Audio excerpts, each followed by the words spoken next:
And there we go. We are on the air, according to Google Plus, anyway. So we may not be, but you never know. So welcome, hello, to the Thursday night fully loaded Brain Dump Hangout, and we've already got people down below. That's what she said. Hey, Beast Rider, just go giggity giggity. Giggity. That'll do it. Yeah, brilliant. Right. Okay. Brilliant. Let's just quickly go through the panel. Well, rather slowly until one of our members sorts out his camera. But let's go to Bobby over in the great old state of New York. Well, that's not the state. Obviously, it's the city. Sorry. Bobby, we'd like to say hello to everyone. No, it's New York State as well, isn't it? Oh yeah, actually it is. Yeah, we got Yeah, New of York. course it is. Yeah. What am I thinking? We've also got the county. Sorry, Bobby. Go on. We'd like to say hello to everyone. Well, hello everybody. I'm glad to be back. I died last week, but I got better. You died last week. Was it man flu? Oh, felt like it. That bad. Right. Okay, cheers, Bobby. Let's go to Chaz. Would you like to say hello to everyone? Hello, everybody. Excellent. And Skeggy Tuna. How you doing? That's Kev's welcome. It's not. Man, what's going on, people? Yeah, but Hang scream. on. Kev's camera's still not working. We've got to Kev now. Sorry. Go on, Kev. Would you like to say hello to everyone? What's going on, people? It's me again. I've fucked my camera already. It's a nice change from my microphone being broke, though, doesn't it, I suppose? Well, there was nothing wrong with your other microphone you had. You just had to switch it on, mate. Right, I think I've got it working now. Let's see. Wow, Kev, you're black. The only person on the panel that could get away with it. Yeah, way of saying that. No, Kev is still not working, buddy. I might have to disconnect. Let me disconnect and come back in. Yeah, try switching it on and off again. Right. Let's go to Skeggy. Oh no, I said Skeggy. We've done you, Skeggy, haven't we? Sorry about that. Right. Sabagani. Hello, my lovers. Hello, my lovers. Can sheep have Google Plus accounts? Can they? Yeah, certainly can, mate. That settles them down at night. You know, in the olden days when the cowboys used to sing to the cows, well, you have Google accounts now because everything's technology. So that settles them all down at night, mate. Right. Okay. Excellent. Am I on? Am I working? You are. Yes. My beautiful face. I suppose, Andy, the old song still works the same, don't it? You know, my four-legged friend, my four-legged friend. Oh man, that's just bad. bad. That's even worse. Terrible. Are we making sheep jokes, are we? No. No. Welcome to the shit joke show. Come on, darling, be a lamb. Come on, Kev, why don't you have a go? I was just going to do a you one. Beat me to it. Oh, that's what you get for being sheepish. You can always say, "What's up, people?" That was your excellence. I tell you what, Skeggy, in that bandana, mate, you look like mutton dressed as lamb. Boom! I was a bit worried it looked more like a swimming cap. Right, I better shepherd this into some sort of order. Good luck. No chance, have I? Anyway. Just, I tell you what, Andy, just take control. Don't be woolly, and you'll be fine. Right, well, I better not jump too far ahead. Oh, It's terrible. Just lost the one viewer we had. Sorry, it's all gone a bit woolly, hasn't it? Right. Don't do that. Right, let's move on. So yeah, hi everyone, welcome to the Brain Dump, fully loaded on a Thursday night. The Q&A is open, and if anyone wants to ask any questions, then please feel free. And also there's the Applause app open, and if you go to Google Plus, which you can get to by going down to the left-hand bottom of this window if you're watching on YouTube, on most devices to get to the Hangout where you can actually ask questions. If you can find the option to do it, I've always struggled. But there's also an Applause app there if you're on a PC, and you can click on that, or a Mac, of course, or any other variant of browser-enabled type devices. Right, there we go. That's the end of that formal stuff. Right, so I've gone through the hellos. It's now to talk about topics for tonight, and I always, as per usual, go through the panel and find out what topics they might want to talk about, and also what news they may have. And I'm going to go straight back to Bobby in great old New York. Over to you, buddy. All right. Well, news, not so much. We're very, very busy. In fact, tomorrow and Saturday, I'm going to be working the International Motorcycle Show with the dealership where I bought my Indian. Basically, I'm just going to be talking about Indian and all that stuff like you like. But as far as news, like I had been taking a very short break from YouTube, and I found that. Thanks, Chaz. No, I found that it's been kind of enlightening because I didn't realize just how much time I spent, watching other bloggers or vloggers and trying to put my videos together and all that stuff. And I'm just wondering how people handle their YouTube watching and their YouTube creating when they have so much other stuff in their life. I recorded a video on this today, actually. Funny you should say that. It's scheduled, so it'll be published in about a week or two, but it's, exactly the same topic. Okay, sweet. So, All right, I won't go into it too much, but I'll give feedback. Yeah, great minds think. There you go. Yeah, we'll discuss that tonight. So, vlogging and YouTube time-consuming and editing and stuff, it's a good topic, actually. Close to all of our hearts on the panel tonight. Well, apart from Chaz, of course. I can give a first-person analog to that. Absolutely. The Right, struggle is real. Indeed. Right, let's go to, thanks for that, Bobby. Let's go to Kev, and any news or topics from you, buddy? I haven't got any news or topics, really. I've been ill all this week, so I haven't really been doing much, to be honest. The only thing I'd like to really talk about, if we've got time, it's not really motorbike related, but Andy's video from early on in the week, which was a response to my video. I don't know if you watched it or not, but it's about spiritualism and is there another side and things like that. It's quite an interesting topic, I think, and it's not one that you can really cover that well in a 10-minute video. I don't know if it's one you can really cover that well in a 10-15 minute slot that we use for each subject on here, but it might be worth discussing. It could be quite interesting for some people, something a bit different than motorbikes. Yeah. Okay. So, is there another side? Any side? And no Star Wars comments, please. Right. Okay, Kev. Yeah. Is talking about the other side, if there is one and stuff. Yep. Let's do that as well. So far we've got Bobby's YouTube consuming of time. Talking to the other side, or is there another side? Mr. Mad Max Chaz, news and topics from you, buddy. No news really. Topics, there's probably two roughly ones. There's one that's been bugging me more and more lately because everyone's putting their bikes away and they're all taking pictures and everything, and it's more of the custom scene where it's like functionality goes out the window and looks. It's only about looks. Like having a clear bit of perspex, a solid bit of perspex for a seat. It claws away. That really digs in, and it's like irritates me. It's just like what? And the other one is there's a thing on Facebook. There's a new phone out, the Asus, whatever it's fucking called, and it's basically advertising someone sitting on a bike wearing their motorbike gloves. It doesn't show anything in the background. Just sitting on a motorbike with gloves on, getting ready to answer a phone call from someone. Now I did leave a comment on it saying this isn't really a good promo picture. It's kind of. You could be anywhere. You could be in traffic. You could be at traffic lights. It's kind of not really a good thing to be advertising. And then all it is their phone now works through gloves, which is bullshit.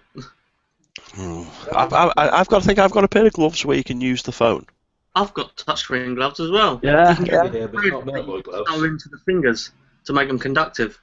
But their advertising picture is just sitting on a motorbike, and it looks like a Bonneville or something like that, a pretty newish version, and they're just sitting there getting ready to answer the phone. It's like, you know. You're still fucked though, aren't you? While you've got your phone in your hand going clunk, clunk, clunk. Hello? I know, and you think about it, but their picture doesn't leave anything to the imagination where they are, because they've like faded out the background. They've only got the bike, the tank, a little bit of the handlebars, and of course big old school mittens, like the old suede leather gloves. Like driving gloves or something. Yeah, really old school ones, and they're just saying our phone works through gloves now, the touch sensor. It's like, if you've got summer gloves, they work anyway. Well, Or you can get that thread for 99p off eBay and sew it into the fingers and it instantly. But, ugh. And does it come with one of those wind mufflers for the phone? Because if I'm doing X amount of miles an hour on the bus, sorry about the wind noise, but at least I can use my finger. Yeah, but it's like the car thing. You don't drive and fucking answer the phone or anything like that. They're trying to push it towards you can just either stop in the middle of traffic or just stick it neutral. Oh, I've got a phone call. Oh, if you've got a Bluetooth headset, you don't need to touch your phone. You just press it and go, hello. there's me thinking I've bad wasted my money on the Bluetooth headset. Ah. All I needed were a pair of gloves. Yeah, but you talk to yourself and no one's actually calling you because you've put your ringtone as a music track and you play your music and you think someone's calling you. That's their fault. What are you doing watching my videos? You never watch them. I watched that one because you showed me and it was funny. Right. Okay. So so the topic is gloves that you can use your phone with while you're on your bike. Well, no, it's a company that's advertising a new phone being able to use motorbike gloves while on the bike. The picture was taken on the bike. It was sitting on the bike, and that isn't very good. And custom bikes that are just pretty, but not good to ride, with solid seats. Right. Hardtails and. Oh no, it's not a hardtail. It's a perspex seat. Huh? Or a metal aluminium checkered plate seat because they think it looks cool. Oh. There's some nice cobbled streets in York that you could ride that down. That'd be nice. Go to Scotland. Okay. We might pull some bits and pieces out of that. Jeff. You can put them at the end, so if it doesn't get covered, it's fine. Bye, Mrs. Oh, yeah. Yeah, Mrs. B says she's got gloves that she can use her phone with, and that she doesn't need to buy a new phone. So what a stupid about that anyway. What? Okay. Yeah, but the glove manufacturer doesn't advertise it. You sitting on a bike using it, getting ready to answer a phone. Because if you've stopped, you take your helmet off, and naturally you take your gloves off. And you're like, Better thing would have had snow in the background, woolly gloves, and then getting ready to answer the phone. You know? While on a snow ski. No, driving a plane. Yeah, if anyone from that company wants to sort out their advertising campaign, just give us a call and we'll show you how to do it properly, okay? Yeah, add mirrors in the picture as well, because the bike didn't look like it had mirrors. Downside as well. Right, okay, cheers, Chaz. Let's go to Skeggy Kaluza for news and topics, buddy. No news, no topics. Sorry, Andy, I've just not got none. No, I know, mate. I do appreciate the time and effort you spend preparing for these live hangouts. Every Thursday, without fail. And so, yeah, thanks for that. Hours preparing. Cheers, Bobby. Just reading Colin Barker's comments there. He can buy my 3310 if he wants. Yeah. And let's just flick across just before we go to Andy. To Q&A, and the first question I've got for Carl Biker is why aren't you in here instead of putting questions up? And the second thing is I'm not sure whether I should select any or should I just wait till you come in and then you can answer your own questions. So where are you, Calm? I'll give it like a 5-minute delay before you'll be able to respond because it's a 5-minute. I don't know if he'll be in tonight or not. I very quickly got him on Skype today, and he's got a absolute ton of work on at the moment. So I don't know if he'll be in or not tonight. It looks like he has, doesn't it, Ken? He's really good today. Gone over to the other side. It's like he's busy with the Q&A. Let's just rifle through them then. So he says, got any mirrors, Kev? Plenty, thanks. Excellent. It's always good to be able to see behind. Don't go to Disneyland. What? I don't even know why I'm actually doing these, to be fair. But anyway, let's go to this one. Comebacker says, how does Bluetooth help me update my Twitter whilst driving? You probably get some sort of app that listens to your voice and says, fuck off. Like Siri on an iPhone. Yeah. Oh, no, don't even bother talking to Siri. She's a right movie cow. Hello. Yes. There's a reason I bought an Android phone after about 7 years of having Apple. Dude, I had Android before, and it just it kept going to shit. All I would get was glitch after glitch after glitch. I'm one of the lucky ones, I guess, because I never had a problem with an Apple or iPhone, and I just got the 6 Plus, and finally there's a phone that's big enough for my hands. I could say something there, but I'm not going to. Right. It's like holding something else, isn't it, Beast? Finally, fix your hands, eh? Right. Okay. Oh, wow. Right. Okay. Calm Bike. He's going to join in a bit. Oh, cool. Put his pants on first. So, therefore, Calm Bike, I hope you don't mind, but I shall bypass the rest of your comments and leave them for you to ask yourself in person. But that's excellent news. Looking forward to seeing Richard making an appearance. Let's go to Andy for news and topics. Not a lot of news really, but I suppose one topic. Now we're getting into the winter in a sort of hard way now. You know, when you store up your bikes and whatever, your battery maintenance, about keeping them sort of charged up or whatever. Do you take them off? Do you put them on a trickler? But if you've got a garage that hasn't got any power or anything like that, what's the best thing to do to store a battery over the winter? Okay. Looking after your bike if you store it away for winter. And didn't we have a question last week that we never answered? I think Mrs. B put it down and said she was going to answer it this week. Did she? What was that? Oh, no idea. It's on the notepad, is it, Mrs. B? Right, okay.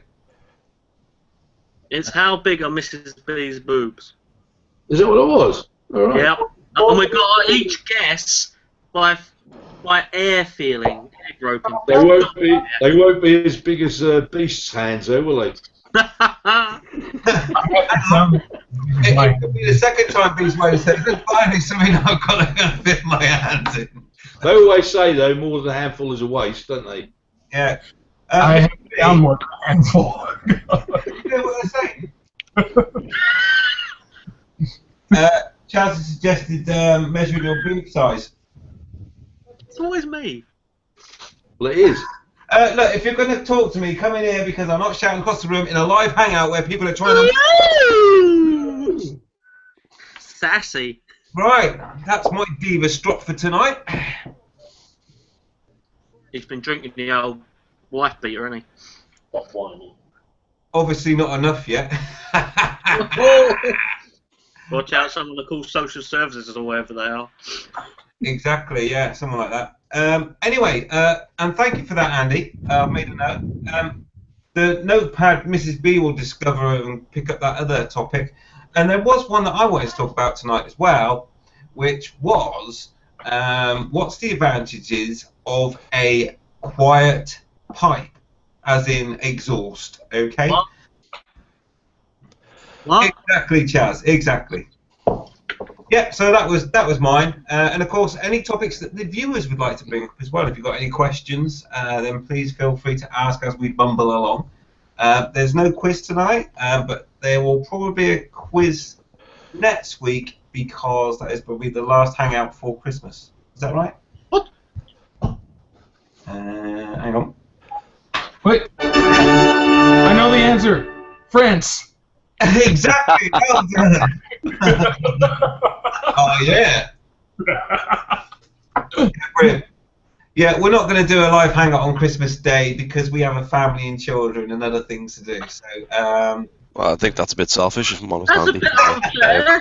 Think about us. What are we going to do? We're going to be sitting at the computer going, any minute now he's going to send us a link for the hangout. Any minute now. on Christmas Day. Yeah, just put them in the cupboard. They'll be I fine. want to see the toys. Oh, God. We want to see Mrs. B's new Nerf gun. I was wondering what you were going to say there, Skeggy. We can see Andy in the dollhouse. Like, help! Right, so let's crack on with some of the topics that have been already brought up tonight. So, right, we'll leave the is there another side and all that sort of stuff to a bit later on, because I'd love to hear Richard's input on that one as well, and anyone else who's had tonight. And we need a few drinks before then. And we need some more drinks before then as well. So let's start with. Boobs. Boobs. Boobs. Oh, there she is. Hey, look. Oh, she's not wearing that gay hoodie. Hey, watch it, you Chaz. You can't comment until you've made the video. Hey, I can comment on other people's videos. Oh, yeah. So, I move the camera. Just do it on the camera. That'd be alright, you know. Is she alright doing it on camera? Got a few videos, maybe. Oh, Andy. Oh, that's too much. As long as it's not Lena, it's fine. Well, what made you want to be a vlogger? And it came from Whitney.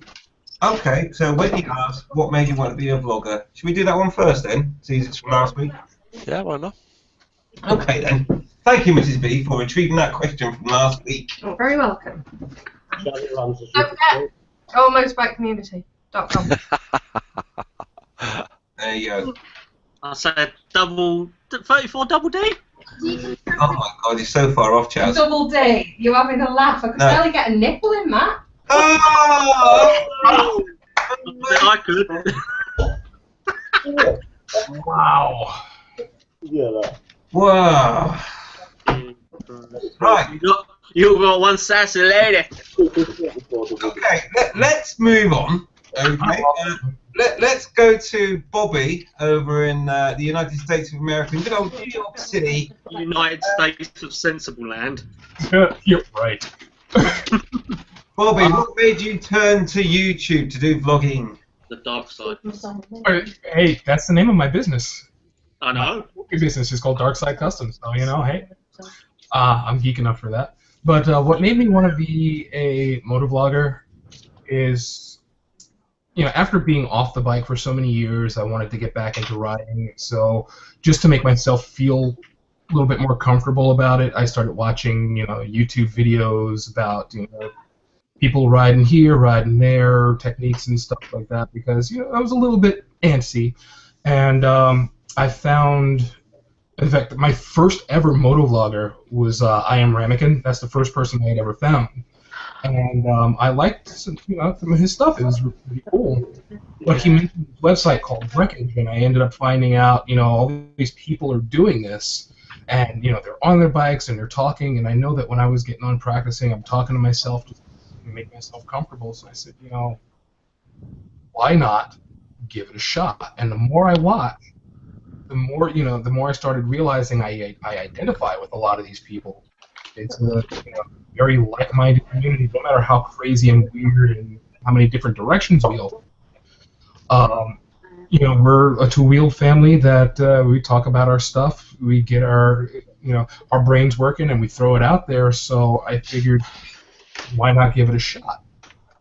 And next thing I know, there's a camera attached to my helmet, and I'm there babbling away about ridiculous stuff. So yeah, it's all Ramekin's fault. Oh, okay. Well, thank you very much, Bobby. Most interesting. And just one more question from me, Bobby. When did you actually start doing your vlogging? Ooh, good question. Wow, I don't even know when I started. Google it. I wonder how many people are sitting here going through YouTube right now going, Go to my channel. Yeah, you know what? I'm actually going to take a look at my channel and see when my first video went up. I don't want to see how long my one was. How long? Oh. Well, it's easy for you, Chaz, because you've only published 3 videos. I got 20 something, so I can't find the channel. There it is. I don't even know how YouTube works anymore. When did I even start? Try your about page. Oh, I've got it. Yeah, my first video went up on January 3rd of this year, but the first video that was actually done on the bike, let me see. Wow. Nope, that was the trip to Russia. Yeah, the first video that was done on the bike was actually a music video that went up on January 23rd. So yeah, January 23rd is when I started. So you'll be approaching your vlogging birthday soon. Yep, pretty soon. Excellent. Okay, cheers, Bobby. That was great. Awesome, thanks. You're welcome. Okay, let's go across to. That wasn't meant to be a stereotype there, by the way. That's hilarious. Just before I go to Kev, just quickly say hello to Richard. Would you like to say hello to everyone, Richard? Hello to everyone. Excellent. He's posh tonight, isn't he? Alright. You look like you've made an effort tonight. It's all for you. Oh, cheers, mate. The gay love is All real. for Keith, and he's not here, so I don't even know. I don't know why I bothered Keith. Oh, I've got Keith. Wait a minute, I'll get Keith here. You've not got me in your pocket, have you? Basically, yeah. There Right. you go, Keith here. That's it. All for you, Keith. That is actually Keith. More cheese, Gromit. That hat is real. It's not fake. Brilliant. It's not like Keith to wear anything like that, is it? No. Excellent. Right, okay then. Let's go to Kev then and follow on with that question from Wiggy from last week. What made you get into vlogging, and at the end, can you just tack on when you started, please? I started. I bought the camera. I bought the camera straight away because I wanted it. I've got friends who are bikers and stuff, and I wanted it to wear for insurance purposes and things like that. You know, no, I had no intentions of. I didn't even know what vlogging was. And then while I was learning to ride, I started watching a lot of YouTube videos. I started with like different bike reviews and things like that, and then because I was going through motorbike videos, you tend to just stumble upon other videos, don't you, on YouTube, and you can easily whittle away a few hours on YouTube, no problem. And I come across a couple of vloggers like Leadpin and things like that, and I just thought, oh, that sounds like a good, it looks like a good laugh. And it just kind of went like that. From there, I just thought, yeah, I'll have a crack at it, and it went from there. The first video I did was beginning of January, so coming up for a year.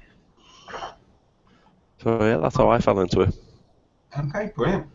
Yeah, excellent. Okay, Kev, thank you very much for that one. Now, I'm not sure. We'll go to Max Chaz now. I'm not sure. Have you actually done a vlog? Yeah. About a year and a half ago. My channel was started and first video posted the same day, and it was on January 3rd, but it was in 2013. Wow, so you must have racked up a load of videos by now. No. I think, though, I can still boast because I've got more subscribers than you, hopefully, still. But they don't watch anymore. There's nothing to watch. What are they going to exactly? What are they going to watch? Exactly. No. Hang on, no. They keep watching the same videos over again. It's like reruns. It's just doing an ABC thing. That's all it is. Let's not make this take the mickey out of Chaz. But no, Chaz, to answer the question, Yes. What made you start? Oh, it's going to be the same answer as Skeggy, I think. It's going to be Spicy 110. Because I watched videos and I was like, there's someone riding a bike with a camera on talking shit. I can fucking do that. And that's what I thought, and that's what started me. And then I had a friend who did the same sort of thing. We met up, and then we met up with non-angry biker, Pickle Poo. Then we met up with Weem. Then we met up with Dangle Ballbag. And we met up with everyone. And it's just the community, I think, that's the brilliant part of it. All the YouTube. You meet up with them, you go out for rides, and it's funny as fuck when you kill switch them. That look on their face. It's just like, you are, bye! Or you flick their side stand down, that's even better. They have no idea what's going on. But, Next. Angry has got no idea what's going on. Oh, that's fucking hilarious. If you don't know that video, watch Dutch Rudder's video.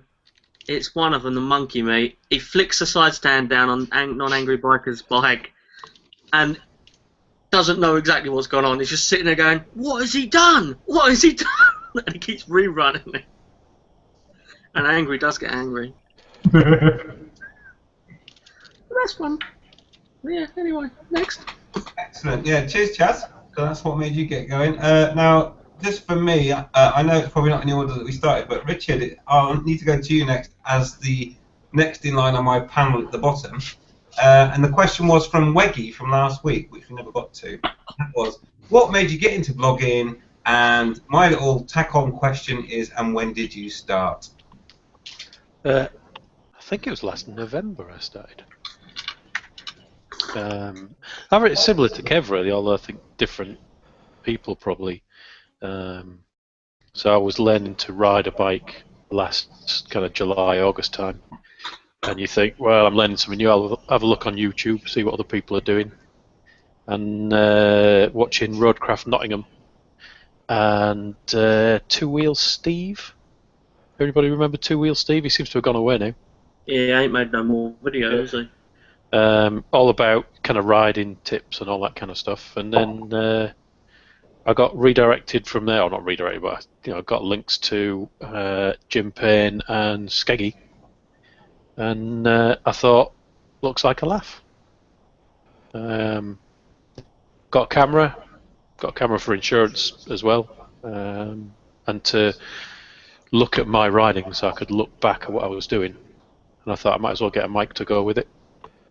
And I think I got into it just at the right time because they were just bringing out a new drift camera, and everyone thought that the Drift HD was going to go away, so the prices just fell through the floor. And I bought one, and then the price about 2 weeks later shot back up again. Because a new one was shit. Yeah, I've got that one now, and you're right, it is. And don't forget the footage you can get when the puddle goes whoosh, and it goes all up the front of you. Oh yeah, most of the puddle's inside the camera, to be fair. Definitely on the ghost. But it looked like a laugh, and then started trying to organise a few ride-outs through it, and that worked, so carried on. Excellent. Okay, thank you very much, Richard. Right, Skeggy, almost the godfather here in terms of vlogging. No, I'm not really. I don't know if Andy was before you, but we'll soon find out. When did you start Skeggy, and why did you get into it? Well, first of all, first person I ever came across was Spicy 110, and I thought, that looks like fun. If he can talk shit, so can I. Just thought I'd give it a go. So I bought a cheap camera off eBay and give it a go, and I started January 13th, 2013. And 100 odd videos later, I'm still enjoying it. So, not bad. I mean, the way I see it, it's like Chaz said, it's more about the community. Now we've got into it more. It's more about the community as much as the vlogging. The vlogging's fun, but the community's better, if you like. Yeah. I've been in various different bike forums and clubs and things like that, and it tops all of them. It really does, I mean, the friendliness and the fact that, I don't know, you sort of almost spreading the word as well as, if you pull over and help somebody out, you've got it there on film, and you post that up. Sort of spreading the word to younger bikers as well, just to sort of say, look, this is what you can do. If you see another biker down, pull over, help him out, whatever. But yeah, I mean, I love it. It does chew up time though. Yeah, which I think is going to be our next topic. Okay, that's brilliant, Skeggy. Thank you very much for that. Let's go across to Savagandi, and the same question to you, sir. Okay, mate. It started as a bet, really. I used to look at YouTube, for films and different things and interesting subjects, and I came across Roadcraft Nottingham, and Doughboy's Garage or whatever, and we were watching it with my son, Aaron, Tatler Strips, and thank you, dear. Nice cup of coffee, and he said, "Dad, you could do this." He said, "Because you're used to talking in front of a load of people, which I am, and whatever." And I said, "No, I can't be asked." He said, "No, you can do it. Now you can do it." So we both bought a Drift HD each and started doing it basically, and that was just over a year ago. But I quickly got on to, I think Skeggy was one of the first ones I sort of got onto, and Jim Payne. And I always remember I was so bloody happy when Skeggy and Jim Payne gave me a shout out on their vlogs. That sort of made me day. I was like, yeah, these guys are giving me a shout out here. And yeah, and I think it is the community, because I can honestly say one of my best days was when I met up with Skeggy. It sounds like a love affair now, doesn't it, Skeggs? But when I went up to Parsons Grove, that was a brilliant day. I can see Chaz, because I see Chaz quite a bit. But meeting up with Cap Harley and his missus and whatever, and that's brilliant. So it's all about the community, So yeah, I've been going just over a year. So yeah, and I enjoy it. Sometimes it's hard to fit it in with time, which we're going to talk about next, and sometimes it's hard to think about subjects and different things. But yeah, I do enjoy it, and as long as I can, I will continue. Yeah, brilliant. Okay, many thanks, Andy, for that. And I was slightly distracted because I'm opening my page now, because I need to answer the same question that I created myself when did you start. So yeah, me personally, I didn't start with the intention of doing vlogs. How my channel started was I was looking, because YouTube's got loads of stuff on it, and I thought, well, has it? Yeah, that's got loads of stuff on it. Loads of stuff. And basically, I looked for how to change a chain and sprocket video, and I've done DIY since I was a little nipper. My brother got me into biking and doing all the maintenance ourselves. We did everything ourselves. Our bikes never went to a garage for anything. That's scary. So yeah. Yeah, that's brilliant. But yeah, so I looked for a chain and sprocket video, and all the ones I saw, that people were putting bars in the back wheels and stuff to try and get the front sprocket off, and it's like, what are you doing? And I couldn't find one. And I'm not sure if Skeggy was advertising Moonfleet, because that was my inspiration, because I did come across Moonfleet's channel as well at Doughboy's Garage, and I saw he'd done some DIY, and I thought, you know what, I'll just get our old camera. And as I couldn't find a video that was any of use, because they were all rubbish and gave you bad ideas, like putting solid metal bars in your back wheel to try and stop the front sprocket turning, I thought I'd just record it myself. My God, I tell you what, that video took forever to record, because you had to record everything and try and do it right. And I'm not, well, I wasn't at the time anyway, someone that could do anything in front of a camera, and probably still aren't, actually. I'm rubbish. But anyway, so I recorded it and I got into that, and then when I looked at other videos, I noticed that there were some people, including Delboy as well. He did some of those FRO videos, where he had the camera on the crash helmet. They were good. And talking as you were riding, and I thought, well, hang on a minute, that looks like fun. But I could also see that was a good opportunity for me to be able to record for insurance purposes, and also to protect myself from naughty police officers that try to get you for entrapment, which is a story I've yet to publish and yet to record, but there will be one coming about why I've got this issue, a personal issue with certain types of police officers. So yeah, so I thought, right, that's it, I'm going to do it. So I started, when did I start? When did I start doing all that from there? I should have looked from there. I think it was last year, maybe a bit before. Because my DI, let's go to my, that's newest. Where's the option for oldest? Oh, how annoying. Right, let's go to my last page in my videos and I'll tell you quickly. Sorry for the delay.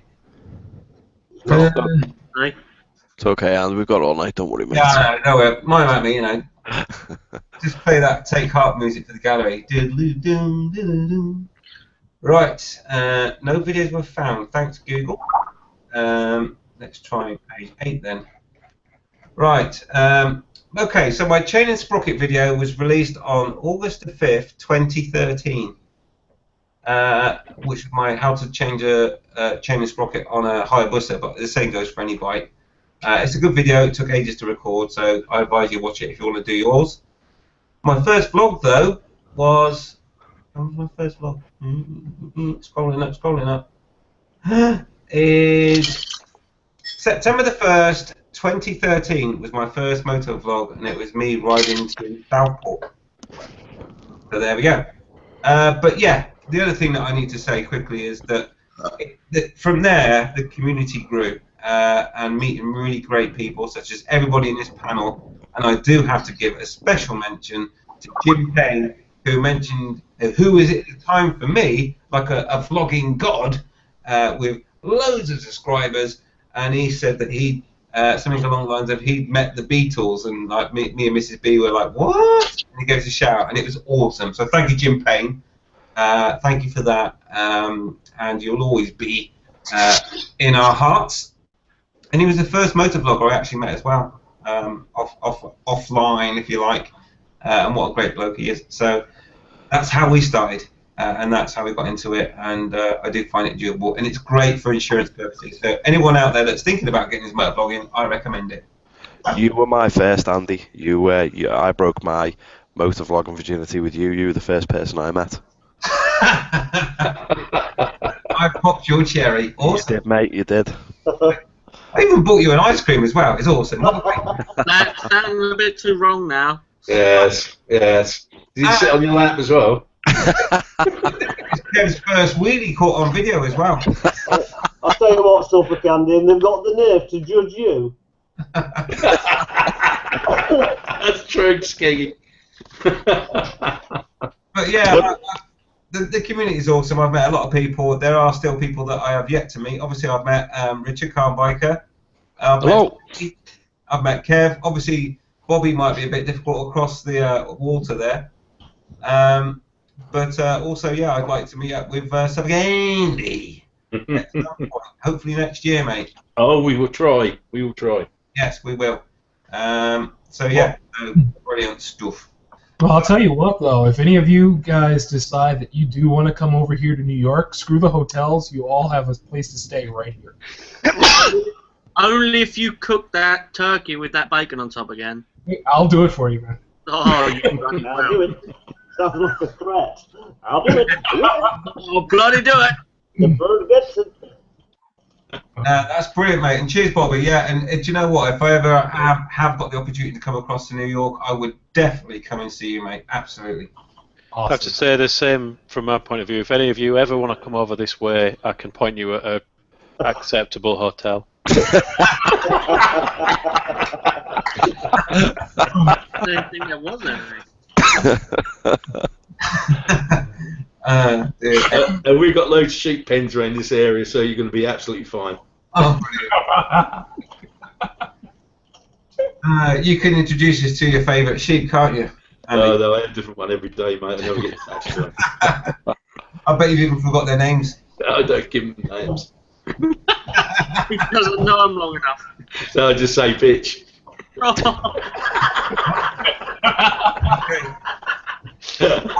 You bitch! You bitch! But a little more like, you bitch, you know. Alright. Too straight. Arms trying to Quickly move on, Andy. lamb. Look, it's gonna. What's the name of that sheep from TV that he's trying to draw? Larry the lamb. Sean! Sean the sheep. That's it, Sean the sheep. Excellent job. Keep going, Richard. We'll come back to you when you're finished. I bet he's Might got be the some bloody tonight. back. Hey, Richard. All I want to say right now, though, is can you see what it is yet? Hey, I thought we were allowed to mention him. Yeah, I thought we weren't allowed to mention famous paedophiles. God. Oh, this drawing app is rubbish. It's made him look all What the hell? You like the clone stuff? You got like 3 eyes, man. Oh my God. Stem cell research screwed up you. Richard, whilst you're drawing that though, what you could do is have me clear down the Q&A. Do you want me to go through any of those, or are you okay for me to put them in? Sorry, I'm just going to make myself more attractive to Andy. Oh, lovely. Bit of lipstick there. Just turn around, mate. He'll be on you. Oh, fucking hell. Right, let's quickly You do realise what that looks like now, Rich?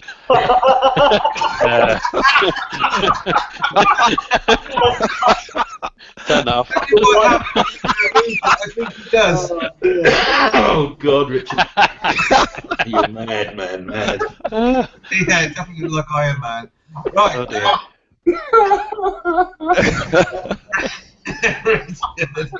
Richard, help us clear down your questions, please, buddy. Okay. So, shall I mention the question you asked, which was, I managed to break a brand new iPhone in 15 minutes yesterday, new record. Yep. I was quite impressed with that. You didn't blend it then? No. I just plugged it in and said update to latest iOS, and it crashed and failed and just permanently dead now. Excellent. So there you go. iPhone. High quality products that they are. Yeah. Hey. Are you suggesting they're all about looks rather than functionality, Richard? Oh.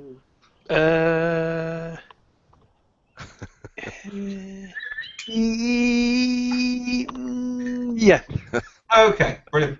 Right, well, let's move on to the fantastic next comment you made, which was the Nokia 3310, or 3310, as we used to say in the old days.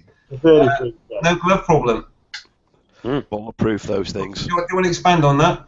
Well, it probably worked more when you were talking about phones. Well, yeah, I know, but you'd have put the question up there, so...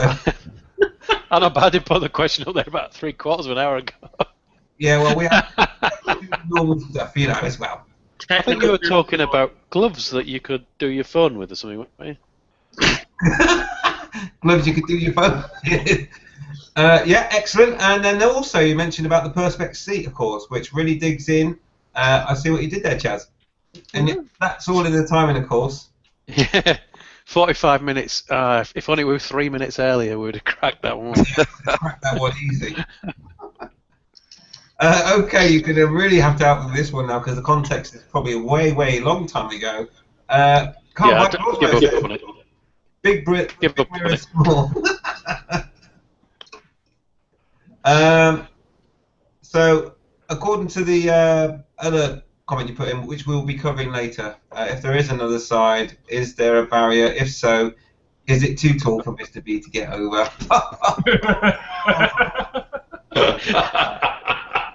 Hey, look, if there is another side, no one will let me in. So okay, so let's go to some other Q&A stuff. We've got one from Suzenet. Hi, buddy. And Keith, if you're watching, Suzenet is male. That's why he's saying don't go to Kev's for coffee. Yeah. Oh, Kev, was you confused as well? He was standing there in his thong. And my mankini. Oh, I'm just picturing them pictures you put up in that video once to offend that other person. I'm just picturing the Tesco's huddle video. So Kev, have you got anything to add to Suzenet's comment there about not going to yours for coffee? What did you do to him? I don't know, to be honest. I don't know why I've offended him, but to be honest, I offend everyone, don't I? So There you go. I'll probably have to do an apology video about it. Has he not flagged your video? Just apologise to everybody. Yeah. Just do a general apology, yeah. And then when I piss someone off, I can just say, "Oh, refer you to this video." That's it, yeah. The link on it. If you don't like this video, link in the description to the apology. Comedy gold. Right, let's quickly say hello to Big Kev because it's early in the morning for him. Hello, Kev. G'day, Kev. Kev. Morning. And also, Weggy's arrived after we've answered his question from last week. Hi, Weggy. If you rewind a little bit, you'll see our answers. But evening, buddy. Hello, Wegs. Hello, Weggy boy. Okay, and then we'll go to Doberman Knight. Hello, buddy. One of my new subscribers. I don't know if he's subscribed to any of your other channels as well. It seems like a great. Yeah, he's a regular on my channel now. Yeah. So, hello to Doberman Knight, firstly. And his question is, evening all, could anyone please direct me towards where I can get one of those under bar mirrors? Oh, like the bar ends, yeah? Mirrors. That's it. In between the riser and the switch gear. I'll be buggered if I can find them anywhere. LOL. Okay. Anyone want to take that one? Between the riser and the switchgear? Does he mean like the Supermoto style would have it close to the forks? I think he means the one that comes out at the bar end and then hooks underneath those. I don't know whether it means that or not. You can get an adapter where you get a bar. Well, you get a mirror. Spit it out! A mirror coupling that fits onto your handlebars and enables you to screw the mirror minus the arm and everything directly onto the bottom of it, and you dangle that from the bottom. I've seen them done like that. Dangle. Between the riser and the switchgear. See, I'm thinking he means the Supermoto ones where they stick it as close as possible because they're so skinny little shitty bikes that they can fucking see, but they can't. Mm. But bar end mirrors, if he's on about them oval sort of ones or the round ones with the convex lenses, just go on eBay and put in bar end mirrors. You can fit them in there if you want to. That's where I got my bar end mirrors from. eBay! eBay! Yeah. Did they give the cock reducers of yours? He's come back and said it's the Supermoto style, as you were suggesting, Chaz, not the bar end. Yeah, so... Yeah, they're just bar end mirrors. They've got the clamps, the round clamps, and you just take off all your stuff, or if they come in half, you just clip them in just down below, after the grips, after the switchgear, clip them on there. But I was looking at them on eBay. The actual clamps, $129 each on eBay, I think. But the only trouble is I could only find chrome. No, they do the whole kit with the mirror and the clamps. They're like round convex. I mean, that's the only thing you really get away with on a Supermoto. If they're just flat lenses, you'll just see either your legs or your hips if they're that close to the top clamps. Yeah, I mean, you can get away with that style of mirror on those type of bars, but if you've got like me, like the clip-ons, there's no room. There's nowhere you can actually do that. You have to use bar ends, and that's it. Is that Japanese lettering, Skiggy? That's after 8 ice cream, mate. What? After 8 ice cream. Well, it's after 8, so it's okay, I suppose. Yep. Right, and also, hello, Tosh. Gosh. Okay, so Tosh says, how many on here think they smell when they fart? Yes. Yeah, I think the question should be, how many on here smell their fart when they fart? They always say a fox smell their own hole anyway. Yes, you're quite right, Chaz, as well. I misread that. It's how many on here think they smell when they... Hey? I did get it right. You did get it right. I was just phrasing it differently. Hey, Tosh, if you can construct your question. or is it, how many on here think their shit stinks? Oh, my shit always stinks. I'm sure it does. Yeah, we know. It's alright, because they're only little diddy ones. Not to him, that. Let's move away from squirrel-sized droppings to the next topic that we would like to talk about tonight. And I like it that he's looking up to the left, because it always makes it look like he's making it up in his head. Oh, right, okay. Yeah, well, I'm not. I actually made a note. And that was, now, it was, who asked the question? Was it Bobby as well? You asked a question about consuming YouTube time. Yeah, definitely. Okay. So the question is from Bobby, and it was, in terms of us as people that do our vlogging and recording and everything else, how does it affect you in how much time you spend doing YouTube and vlogging and recording that vlogging, producing it and editing it and all that stuff? And let's go to Bobby straight away because you asked the question, sir, and I'll let you start with that one. Well, basically, I was just really wondering, because of the break that I took from, looking at YouTube videos and editing YouTube videos and all that stuff, what does the time do to you? You know, like if you take a break, do you notice how much time you spend? For me, I typically try to do everything in like 1 to 2 hour chunks. And if I can do it in 1 to 2 hour chunks, I don't sit there and get drawn in and sucked in and not get anything else done. But I have a hard time with that because once I get started with something and I see, you know, I'm actually making progress, the rest of the world be damned, I get sucked in and stay there. So, I mean, do other people, you know, have that same issue? Okay, well, let's go to Kev next then. Kev, your thoughts?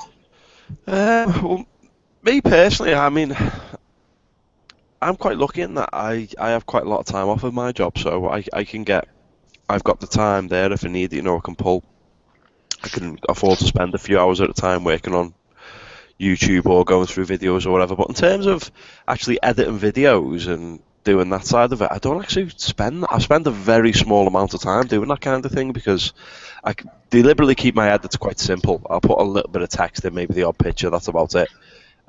So literally, you know, I'll start recording the video. Then once I've finished talking about the subject I talk about, I'll stop the video. And then all I've got to do then is quickly go through it, take out any gaps in the audio. And so editing the video roughly takes about as long as the video is. So, you know, a 10-minute long video will take me about 10 minutes to edit. So I don't really spend that long managing that side of it, which is good, I suppose. It means my videos are all shit, but it's good that, you know, you don't really... I'd rather be watching videos than making them, if I'm perfectly honest. So... Right. So you get around it by doing short snippets that don't take much editing at all. Yeah, basically, yeah. I just try not to overcomplicate it with the editing because you can get really clever with the editing, and that can just swallow so much time. And I don't. I just keep it as simple as possible. The KISS principle: keep it simple, stupid. Yeah. So. God, I wish I could do that because I have so much push to go through before I even find where I started talking. You know? See what I deliberately because the drift remote is a godsend. So if I'm just riding along, if I know I'm going to start a vlog, I'll stop and start it, so it's a fresh video. And then when I finish talking about what I want to talk about, I'll stop and start it again. So I've got just a video with just a vlog. That's the way I do it, and it makes it easier for trawling through. And then again, if I'm on the bike and I see something interesting, I'll stop and start it again. So I know it's always going to be at the end of the video. You know, anything interesting is always going to be at the end of the video, so that's the way I do it. Excellent. Okay, cheers, Kev. Thank you very much for that, sir. Okay. Mr. Mad Max Jazz. Yeah, it's a struggle. No, the struggles are real. The problem with me, if you watch some of my recent videos, the last few videos, not the ones where I'm filming myself, but other ones, I put little tiny snippets in like 1 millisecond or whatever the fuck it is, because I'll go by bloody frame. And I've had people watch it and I said, "Oh, did you see that little funny thing I did?" Like, no. So they watch it and go, "Oh yeah, you put my name there." So yeah, because you're belling. But it takes so much time, and I've started watching too many people, and I'm going to kill Tosh when I find him, but watching videos I find more pleasing than making them, because it's a lot of effort editing the video, especially if you've got like 5 hours of footage. But my camera is, well, it's like Cat Kev's. You can turn it off and turn it on just by sliding the front and the back off, that's it. So, stealth? Oh, not stealth. Beast, you know, if you've got a drift, you do the same as Kev or Yeah. like that. I mean, I turn mine off and then turn it back on when I'm going to start talking, which is like been a while since I've done. But yeah, it does take up a lot of time, especially the editing. Yeah. Because I mean, I've got into using like green screen sort of effects and stuff like that in video to make the video footage, but it's just not to the level I want to post it. That's annoying. I could post it, but I wouldn't be happy with it. No, Skeggy, because if I post it, I won't be happy with it. And if I'm not happy with it... You're happy with it. I've got to be happy with it. If I've got footage of Vicky boobs, I'll post that, can't I? I get taking my account down, but you know. Bit of a perfectionist then, Chaz, basically. Yeah, annoying. It's annoying. Self-sabotage. Just do what I do, mate. Just don't give a fuck. I started like that, and people hated it because I just started, boom, did a vlog straight away, first try, and that was it. Yeah, But but just, now- if people start hating you, mate, just do an apology video. No, no one would watch it. I never got my That account. apology thing, you know, Spikey has that bit at the end of his where he shows you a bit of video that you can click on. Yeah. Put that apology one at the bottom of every video. Click here for an apology. That's brilliant. You might be onto something there, Rich Wisman. Just put an annotation at the end of every video. Didn't like the video? Just watch this. See here. Next video, previous video, if you didn't like this video. I was tempted when I had the mech video up and I was getting all the grief, and the people kept saying the same thing. I was tempted to put up a few unlisted videos so I could just reply with a link. That's the idea. But then if they're unlisted and they like it or dislike it, doesn't it become listed? Well, it'll appear for them, but you know, if they share it. But I don't think any of them would have liked it.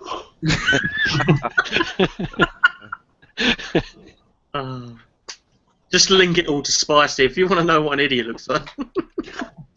No, I'm here. You went to. You're like, If people are going to watch videos of idiots, I'd rather have the views. you just link it back to the same video they're actually watching. Like, what? It's just, what? If you didn't like this video, click here, link to the same video. And you can start it in random sections. You can tell them where it starts as well, so they can watch it. Now what I'll do is I'll just link to Kev's huddle video at a certain point. If you don't like it, you know what you can do. I think we should all link it to his. Watch it right through to the end. You'll find a link to an apology. 28,000 views. What? That's another thing I need to apologise for. I say I need to do an apology for Tesco's. They refused to use my video because it was too offensive. You already did that apology, didn't you? Well, not an apology. Yeah, I think I slightly did. I did actually. Yeah, I did, didn't I? Yeah, I did. I did afterwards. Yeah. Do a whole video that apologises for everything you've done. I might as well. Yeah. Past and present. I am waiting for an apology video to apologise for your apology to Spicy. I take it back. A real man would not have apologised. No, but he did report the video. I know, he still hasn't fucking took it back either. Still limited to 15 minutes. Anyway. It's time for let's rile him up. Everybody, rile up Kev. We'll get another video. That's unacceptable, Kev. You shouldn't have to deal with that shit. Me just raging. I'll tell you what, Kev, I'm going to make an apology for you on a vid soon, mate. I'm going to have to do it. That's just going to be stuff I can't going, well, we're outside a nice new church here, and I just want to put out a video just apologising for the infamous biker. That's it. Sorry, is this? We're sorry, you can't help yourself. I think we should all do an apology video for Kev, I think. Yeah. An apology for Kev or an apology to everyone else? About Kev, yeah. I think it's probably that one, yeah. We're sorry that you got to put up with Kev. I do apologise. Let's take it back.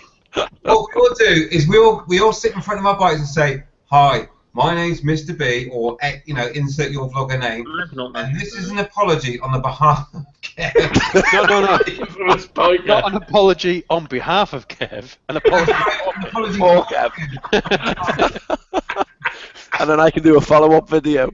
I'm so sorry. And then in the middle of a normal video that you post, just bluff, cut screen. We'd like to apologise. We'd like to take this moment to apologise for Kev, the infamous biker. He's a knob, but we love him. and here's a clip from his recent video. It's an apology video. Look at him looking behind him, look at his mirrors, dickhead. He must have such a small penis doing that. Oh, he's very tall. Oh my God! How long is his pipes? He must have a tiny penis. Oh, he must be like Ken and Barbie. He must have nothing. He's a eunuch. I've followed all that logic through, and do you remember before I changed the exhaust on the XJ6? You were hung really like a short beast. exhaust. So I'm assuming small exhaust, noisy penis. Well, how does this work? I want to see your noisy penis vlog now. No, I've changed it for a much smaller one. I'm betting Beast Riders must be you. And his exhaust ain't bad either. No. There's a compliment you don't get every day here. Nice exhaust. That's a pretty big exhaust you got there. Try and drag the train back onto the tracks. Good luck. Yeah, I know, it's always a nightmare. And now you know why you guys need to host a hangout like this. Richard, Me and Kev hosted a hangout with Keith and Jim Payne. We never had any of these problems. That's right. It was how to go on Google Maps and find the route to Asda. It worked, didn't it? Can I make an apology video on that one?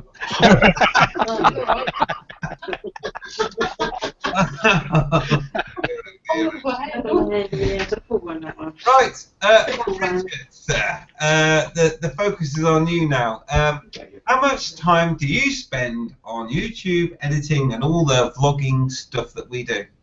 Was that me? Yes, you, Richard, yeah. Quite a bit. You don't come off the internet, do you? Sleep. Or you hang upside down and relax. I mean, editing-wise is like Kev. It's not much longer than the video. Then you have to render it, of course, and that takes a bit of time. And then you have to go on your bike quite a lot. But that's good. I enjoy that. Yeah. Actually, the slowest thing for me is going through all the footage, because I tend to just record everything. So, I mean, this weekend went out to Squires and got about 6 hours of footage. So that's taken a while to get through. But it's fun, isn't it? So who cares? It's a hobby, I suppose, isn't it? It's a laugh and all that. And when I disappear to another room to do a bit of vlogging, editing, and what have you, it's an hour off for Lisa. So everyone's happy. Yeah, I hear what you're saying. Right, okay, thank you very much, Richard, for that response. Basically, a lot of time, and I can tell you right now, I know it's a lot of time. So yeah, but I'll get to that.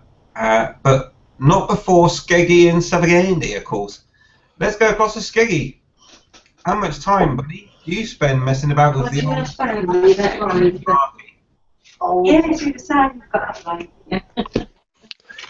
I would say the actual watching YouTube's quite a lot.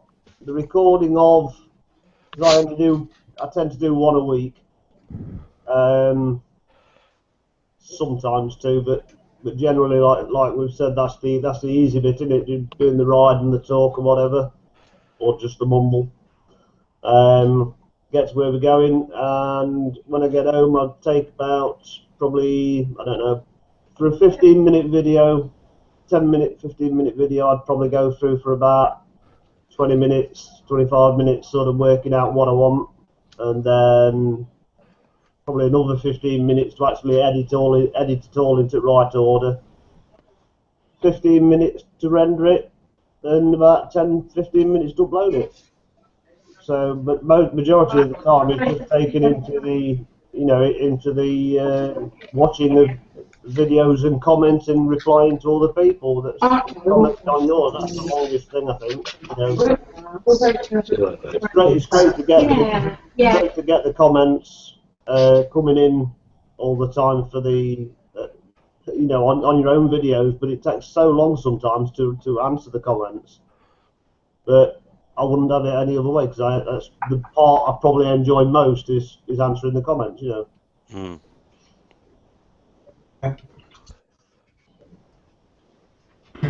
is awkward when it goes quiet. What it is, I'm actually trying to type a message, but I'm going to say it now. Andy, I just muted you for a second there, sorry, buddy, but it's a bit of background noise, that's all. So I've just had a load of people just leave the house, mate. So Yeah, no worries, mate. they've all been late night Christmas shopping. They've all All them came in and females. now go. bloody guys Yes, there. yes, that's He true. won't share them though, will he? He's green. Can't help it. Yeah, so I that's think what I it's did. just Sorry. come on. So again, a huge amount of time consumed. I think is basically what you're saying, Skeggy.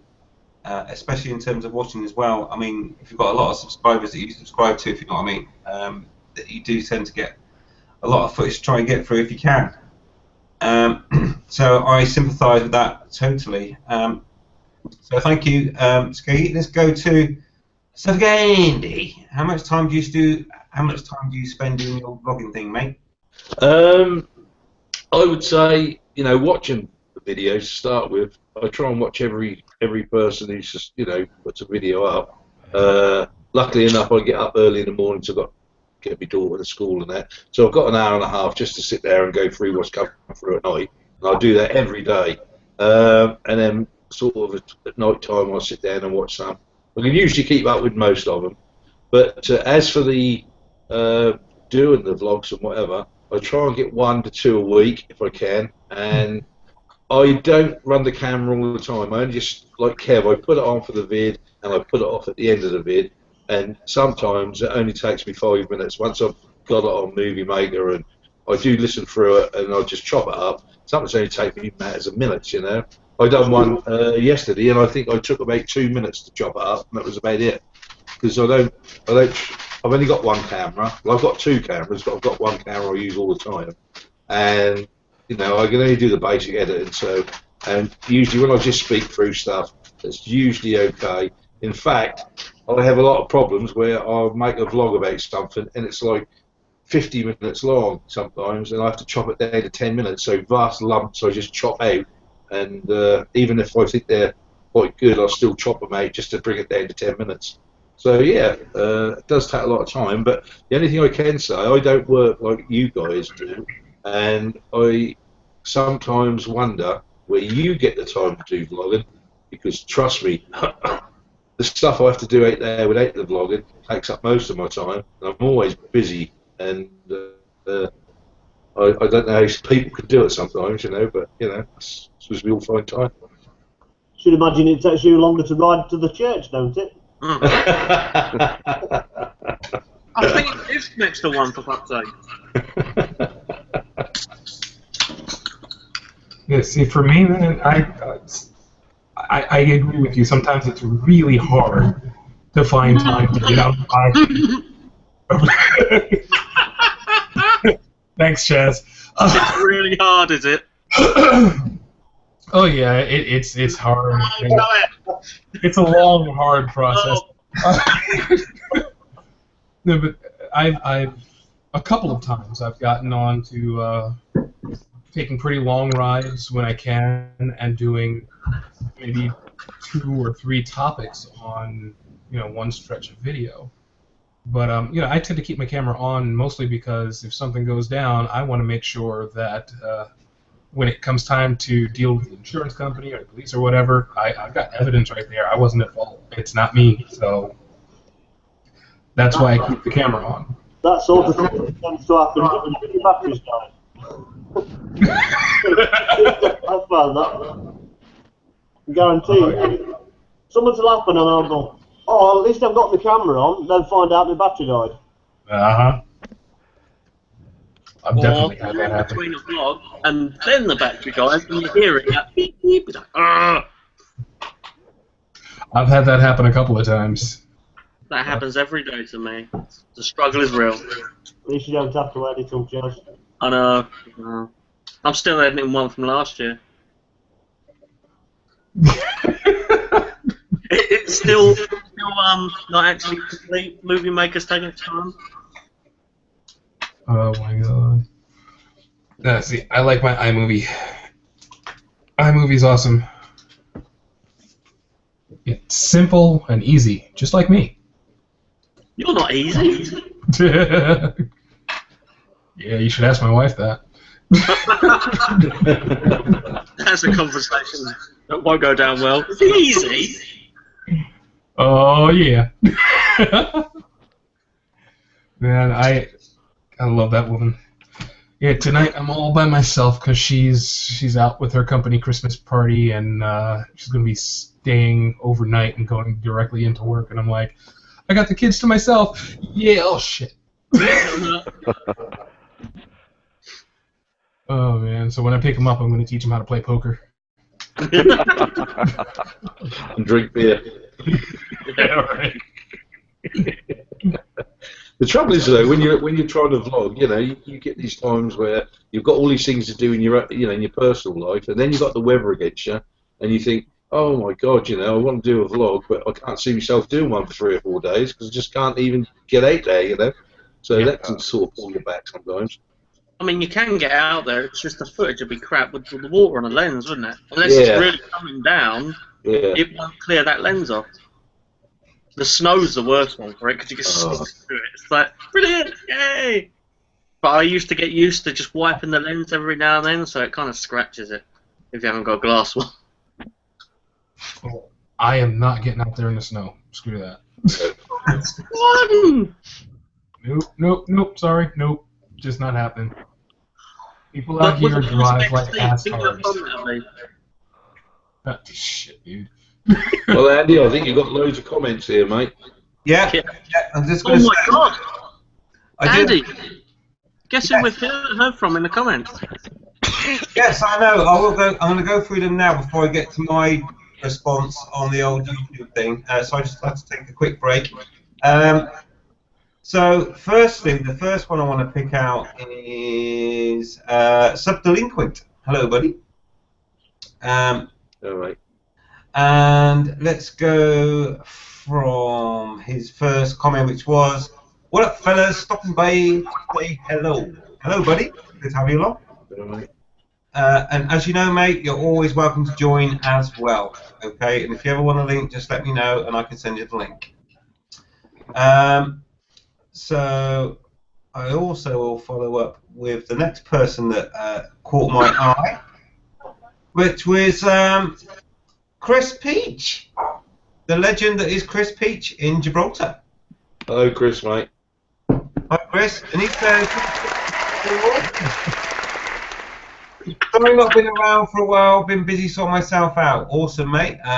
You could take that, in so many ways, but I'm sure I know what you're saying, buddy. And I hope you're fully on the way to recovery. And I've got a bike hopefully soon as well. So it's good to have you watching along, mate. Let's see, where else can we go from here? Let's quickly sort out Tosh's comment. Ash Chows, he vlogs loads and puts loads of videos out every week.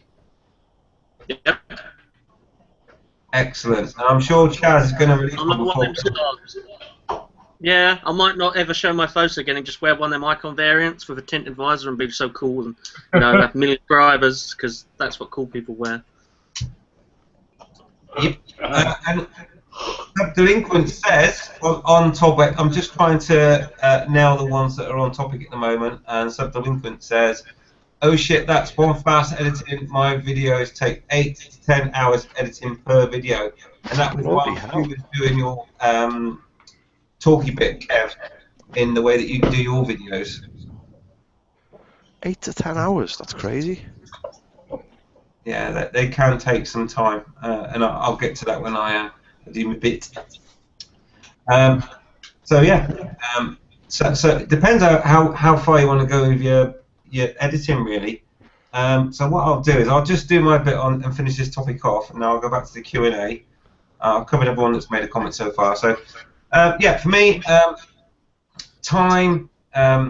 I've reined it in because I did used to spend a ridiculous amount of time doing video editing and stuff. Not only that, I make things harder for myself because I may have more than one view, so that I can gesticulate to the camera while other things. So you've got to match up the audio. I've now got really good at that, so that now is reduced. But so I did once spend, I think, probably about 40 to 45 minutes just trying to sync the video.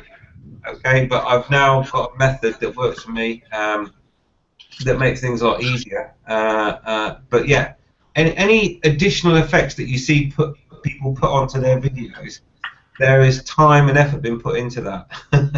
And the more clever it is, the more you start to appreciate how much time and effort they spend editing videos. And I just want to refer to something that called Baron von Grumble posted, which was that if he got paid by the hour for his videos, equivalent to what you might get, for instance, at working in a famous burger drive-through, fast food joint, whatever you want to call it, he would be on less money than what he gets from his revenues from, you know, the monetization of videos. In fact, it wouldn't even probably meet minimum wage. And he is a huge vlogger. He's got over 100,000 subscribers, I believe. So yeah, you can see that it's not doing it for the money. It's more about doing it because you love it and you love the community. And I think that's why we spend so much time doing it. And yes, it used to take a lot of my time. I've tried to rein it in there because Christmas is coming. There's a lot of birthdays and things going on, and I've got 2 very, very young children as well, and Mrs. B. So I've reined it in a little bit recently, just to sort of spend them rather than sitting in front of the computer watching videos or editing them. But it does take a lot of time, and it depends on your style. Kev can do a vlog, switch his camera on, do it in one take, you know, cut the video, and that's it. Job's good, and just rip in, render it, and post it, I suppose. But pretty much. Yeah. Whereas like the DIY videos that I do, they take a lot more time because you have to cut stuff out and all the rest of it, and make sure that what you end up with, you're happy with, and that someone, if they followed it, wouldn't like be doing some sort of complaint video, and then you'd have to go and make an apology video or something stupid like that. So yeah, I think I spent nearly a whole, must have been about 7 hours. My very first video probably took about 7 hours to actually record, let alone edit, and that was a chain and sprocket thing because I'd never done it before. I had no idea what I was doing. We had like retakes and, oh, you can't swear, Mr. B, you have to do that again. It's like, really?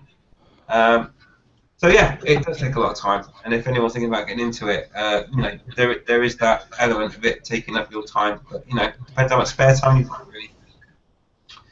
So there we go. I think that's covered that off, and it's a very good question, Bobby. Thank you very much for that question, sir. Hey, no problem. Right, let's just clear down the old Q&A, and we'll go to the next topic. So Chris Peach says, I've hit an all-time record. It's taken me over a month to record the video for the BOTM competition, of which Skeggy was the winner. Oh, that was the bike of the month, wasn't it? Yeah. Honestly, I just haven't wanted to even look at YouTube, much less think about record a video. Maybe I'm turning into jazz. I'll let that one slip, otherwise I'll come to the Gibraltar and pick you up.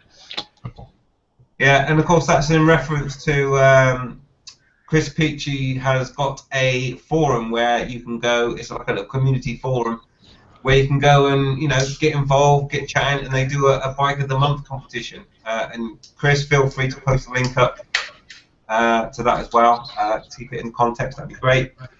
So yeah, and it's great to see Chris back. Actually, I've not seen you for a while, mate. So it's a pleasure to have you watching. It'd be nice to have you back in here as well. Okay.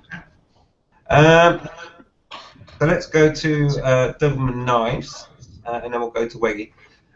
He says, Doberman Knives says, on the editing, I found that easy, quick way is rather than watch the footage, use the sound wave spikes when you talk to edit. Yeah, that's what I do. Yeah, just cut the bits with no audio. Takes minutes once you get the hang of it. Yeah, that's exactly what I do. I don't really watch the footage as such. I just look for the bits where to talk, and if there's no sound waves, therefore I'm not talking, then I just cut it out.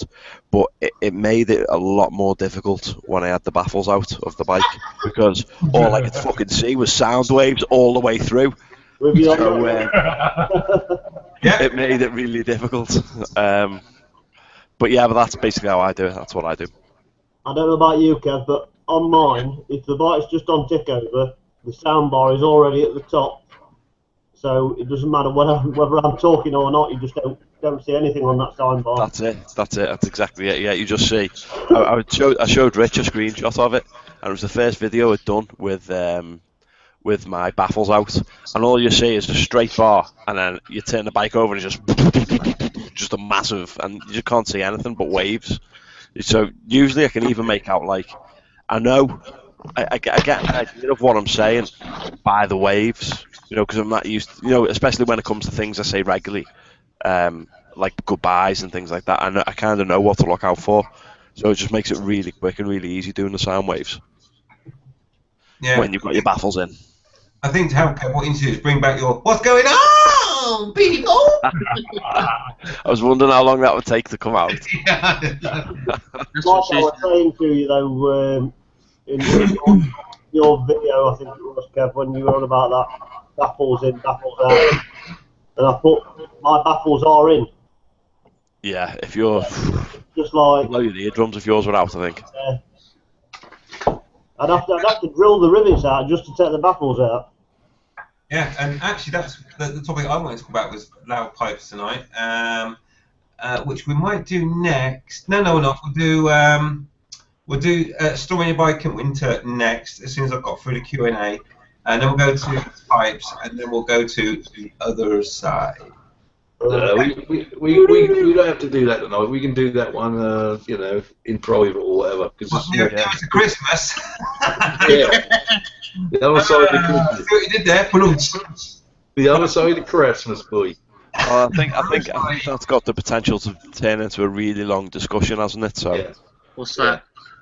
Talking about the other side, and if Andy can get over the pen. Andy can't get over the pen. I can't get over the other side anyway, so I'm alright. He can't even see if the grass is greener. Oh. Hey, it doesn't matter which side you go on, there's always flipping cow dung in the grass anyway. It is. And other things when Andy's been about. Yeah. Oh. Right. Let's go back to the Q&A. And Weggy Zizidar says, hi buddy, he says, knowing that most of us on here have a fair amount of confidence when we are doing maintenance on our bikes. Well, Keith's not here, so you're probably quite... He did his change. But yeah, he's got a paddock stand and everything now. Well, anyway, just wondering who feels confident when it comes to engine maintenance, i.e. splitting the engine, working on the gearbox, etc. Anyone want to take that one? Hell no. Over to you, Skate. Go get some up first. Yeah, I mean, I'm more than confident of doing it. I don't do it so much nowadays because I tend to buy more reliable bikes. but yeah, I mean, strip many a bike and car down, I mean, my dad was a mechanic for many years and taught me everything he knew, so it was just second nature. I was talking to Devon Mellon about it, I think it was, because he's gone in for trailer mechanic, or HGV mechanic or whatever. And when I left school, I became a trailer mechanic for a short while. As a result, I inherited loads of humongous spanners from my father. The sort of things that you'd never use, I mean? I think the smallest is about 28 mil.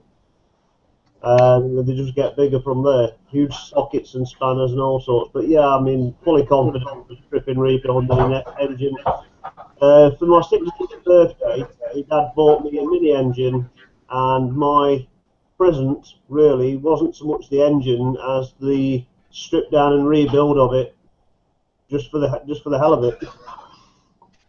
So and when it was fully rebuilt, we sold it, made some money. So. Yeah. That was a 750. The old, do you remember the old 750 minis? Yeah. Yeah, that's what I was on, old 750 mini engine. But, oh my God, there was so much room under the bonnet, wasn't there? Yeah. I used to think it was a massive engine when I first started, and I never even realised for 1 minute back then that I'd have a bike engine that was way bigger. I just didn't didn't seem comprehensible. You know what I mean?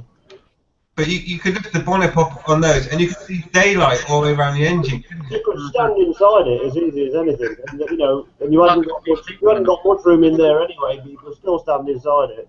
Yeah. Have you seen horror pictures? I heard of a story of someone putting their camping stuff around the engine because they didn't have room, and it burst into flames.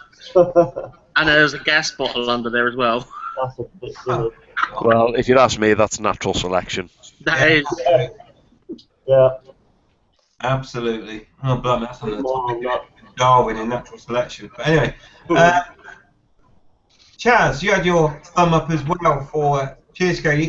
Chaz, yes, you guys have a little comment on the old maintenance? I'm probably exactly the same as Skeggy. I mean, I went to college and studied engineering, mechanical engineering, electrical, that sort of crap.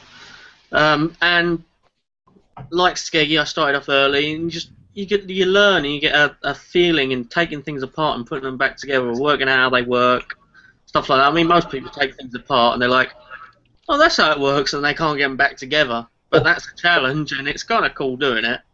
But I've split engines. I mean, I used to be a mobile bike mechanic, which is a weird one to be. But I've split engines. I've replaced water pumps that are stupidly placed inside the engine. I've replaced seals, pistons, everything. And yeah, I'll say a compliment. I'm competent.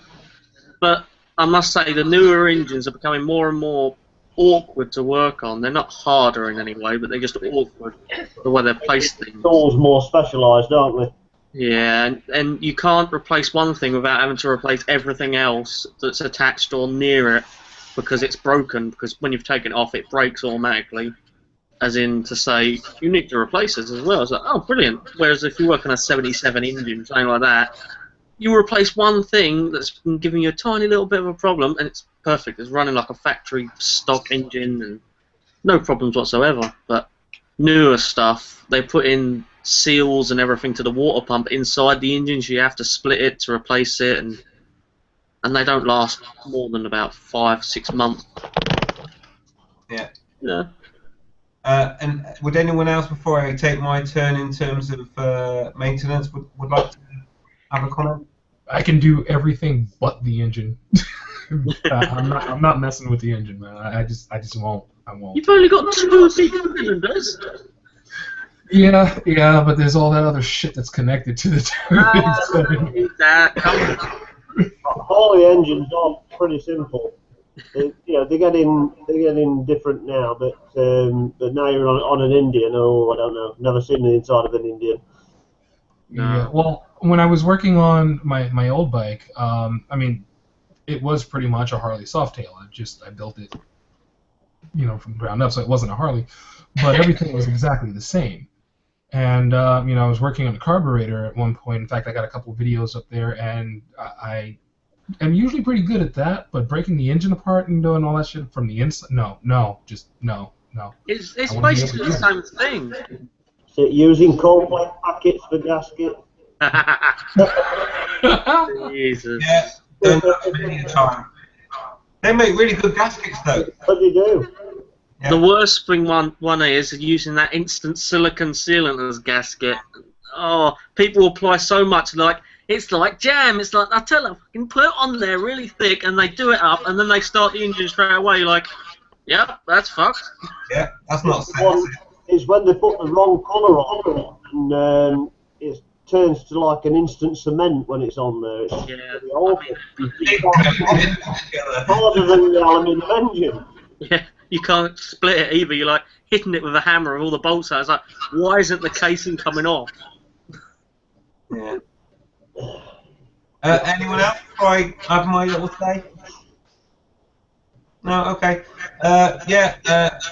Leggy for me, I've always done all my stuff, right down, splitting engine and everything, and including tuning as well in the old days with skimming the head and boring out the ports and all that, and making everything nice and shiny. Seating your valves. Yeah, that's it. Yeah, doing the valves and everything else with a little plunger stick and you go, face.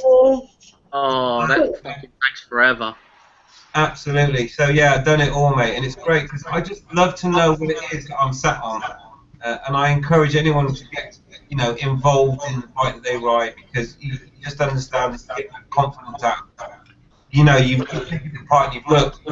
I couldn't just begin to imagine what it's like to take my bike to a garage to do something major to it and have confidence in the fact that they've done it right. No offense to garages, I'm sure they do. I'm just like, but have they done this and have they done that and did it this way? Because I'm a bit of a perfectionist myself, so I understand where you're coming from in that sense. So yeah, I like to get right down and dirty, and I don't wear gloves either. I don't know how it is for the viewers, Andy, but we're getting a really bad echo. Yeah. Here we are. Where's it coming from? Well, I don't know. I'm going to mute myself just in case. Okay, what about now? Echo? No, still getting it. Is it something, Andy? Sorry, Andy, I'm just going to mute you a sec. A testing. 1, 2, 3. Still there. I'm still there. Okay, Andy, mute yourself. Let's try Bobby. Oh, 1, 2, 3. Oh, I think I found our culprit. Oh, Bobby! Bobby! Got any headphones handy, buddy? If you here we go. He's going to get his Apple earphones that he got with his 6 Plus, 28, 59, 20. He's going to get his hands on that big, long, hard... God, look at that. That's the size of Mr. B, that one. But yeah, let's just finish off this subject of DIY. Not everyone does it. I encourage them to do it. I do it, and obviously so does Chaz, so does Skeggy, and I believe Andy's probably done a little bit as well, although he's not said anything. Well, I'm quite happy with working on the bike, sure. but if it came to actually stripping an engine down and rebuilding it, no, I wouldn't be able to do it, I don't think. But what I always do is if I'm in doubt, I get my freaking camera out or me phone and I take a picture of it if I'm taking it to bits, and when I put it back together, I know exactly where it's all going to go. Good idea, Absolutely, Andy, and that's a very, very good tip. If you're exploring an unknown territory and you're taking something apart, get the video camera on it, record what you do, how you take it apart, and therefore you've got that guide to get it back together. And it's a great tip, Andy. And not forgetting, Andy, I mean, where you're situated in the UK, you could always pop round to Squeak Bolter for a little bit of advice. I could, but have you noticed that his bike is buggered at the moment? Yeah. He's off. Yeah. What? Yeah. Electrical problems. He's got. Electrical problems? I didn't even know electric had been discovered when his bike was built.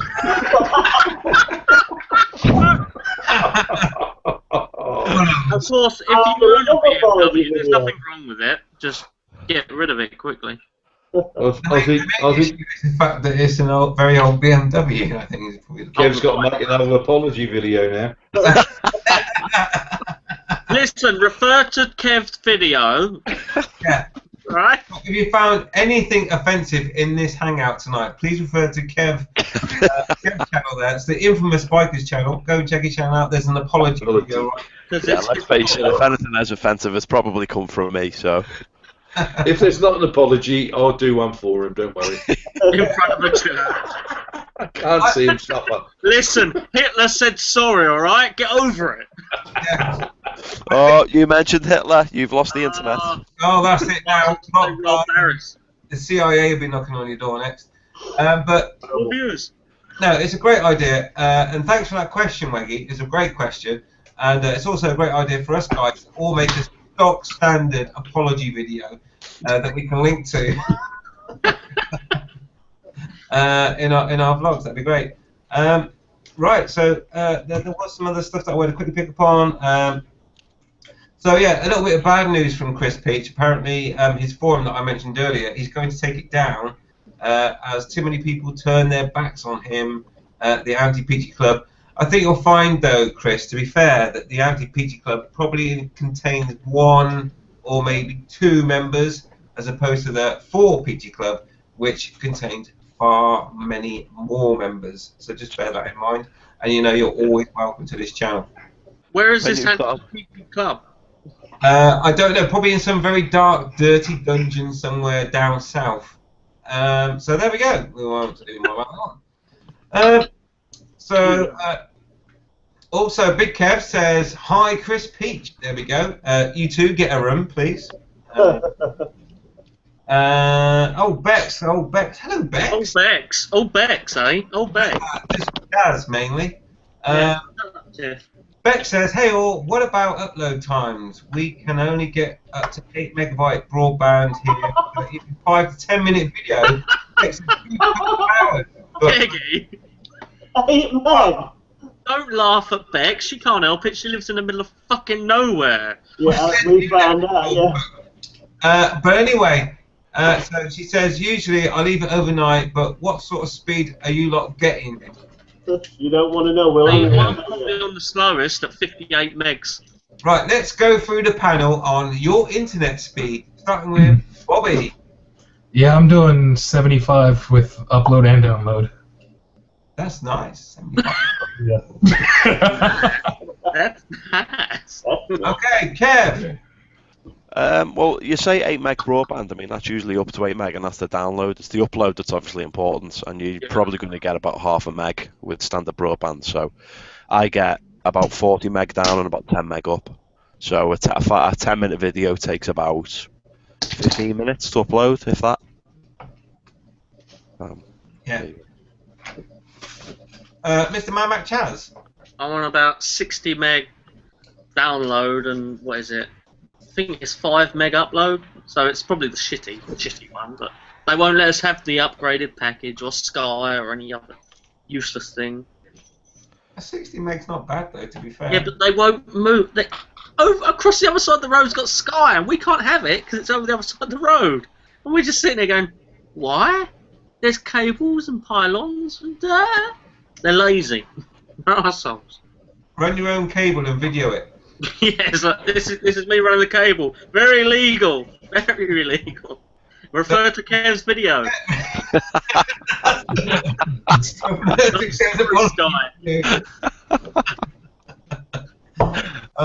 Excellent. Richard, broadband speed, buddy. I get about 180 down and about 25 up. For fuck's sake. That's pretty fast. Yeah. Yeah, but he lives in Hull. I have to ask. Richard, I have to ask. If you're on a cable. Fibre. Yeah, I mean, no, are you actually plugged in via a LAN cable or are you on wireless? Well, I'm on wireless at the minute. I thought so. I can plug in via cable. Yeah. So next week, plug your cable in.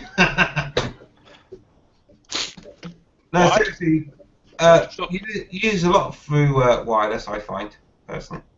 I do lose a lot through wireless. Oh, you lose an absolute shitload through wireless. Wireless is rubbish, but it's convenient, isn't it? So I plugged my laptop straight into the router itself, and I got slower speed than I was getting through wireless. sounds like your router's fucked, mate. It sounds like your wireless is connecting up to the people across the road. But it was stupid, but I don't know. We got like the commercial. Oh, what is it? The ones that have in business. It's like a business broadband because we complained so many times. They didn't upgrade it. And what speed do you get? I think it's 60 download and free between 3 and 5. For a business broadband, that's pathetic. No, the router's the business thing. It's just right. It's the connection hasn't upgraded because they're lazy. Right.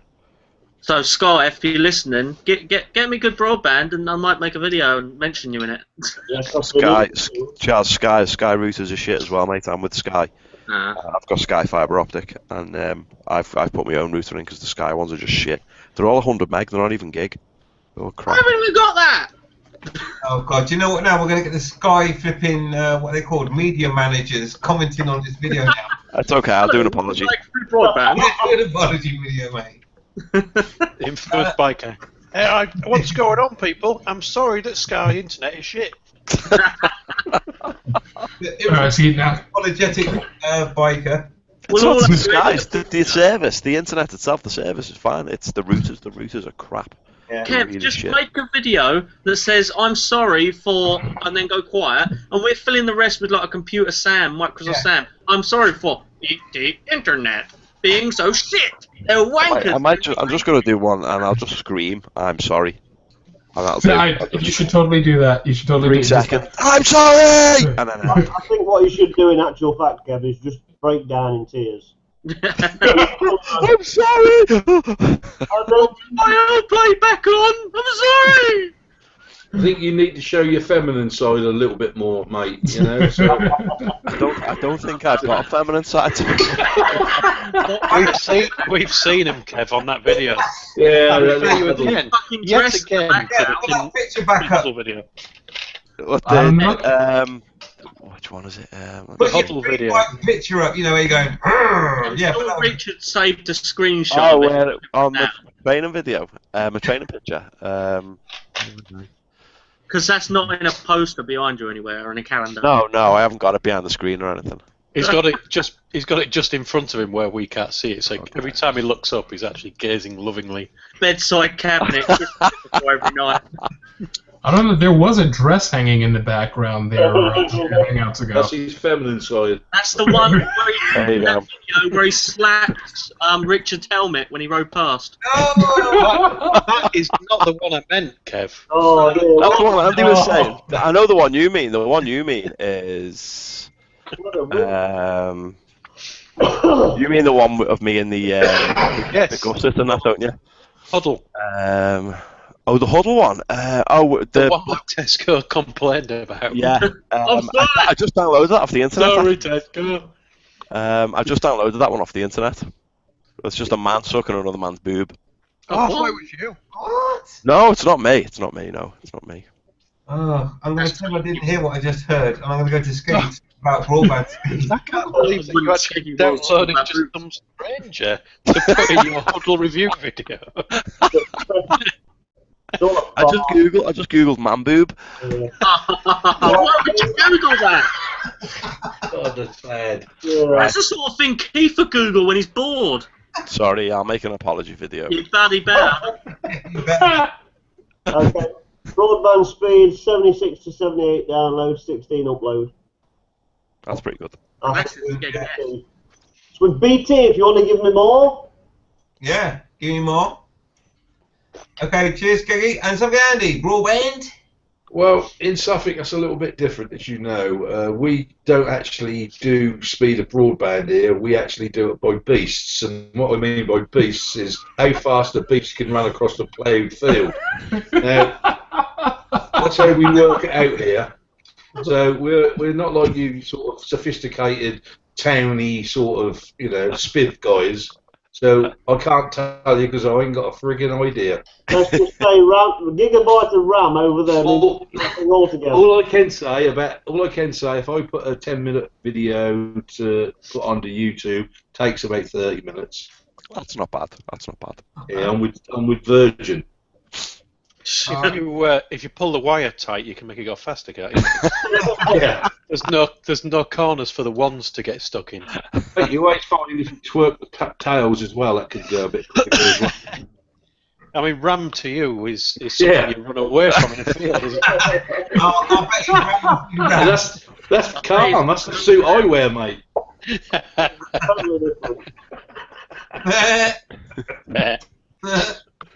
No, I'm not into all that sort of stuff. You realise As long as that bloody works, I don't care. Realise while we're all having a laugh, Bex has just committed suicide. Well, we wouldn't want such slow broadband. Hey, Meg, how you got the nerve to call it broadband? We'd find out next week if it's that slow. Narrow band. Restricted band. Yeah. It wasn't all on that, we were all on dial-up. Band. She's not still on AOL, is she? Right, and for me, don't use AOL. You've got mail. for me, I get 160, a little bit more than that, but then advertised is 160, but I get more from Virgin, so thanks Virgin for that. And I get 50 up, and my bottleneck though is YouTube. YouTube can't take it as fast as I grab it and. You guys are so The video is available. We will refer you to Kev's apology video, YouTube. Yes. Yeah, but I do feel that I don't know what the consuming rate of YouTube is. I think it varies because depending on what time I upload a video, sometimes it'll take forever. It's like, seriously, I've got all this uploadability, but I think sometimes Google's the bottleneck, to be honest. So there we go.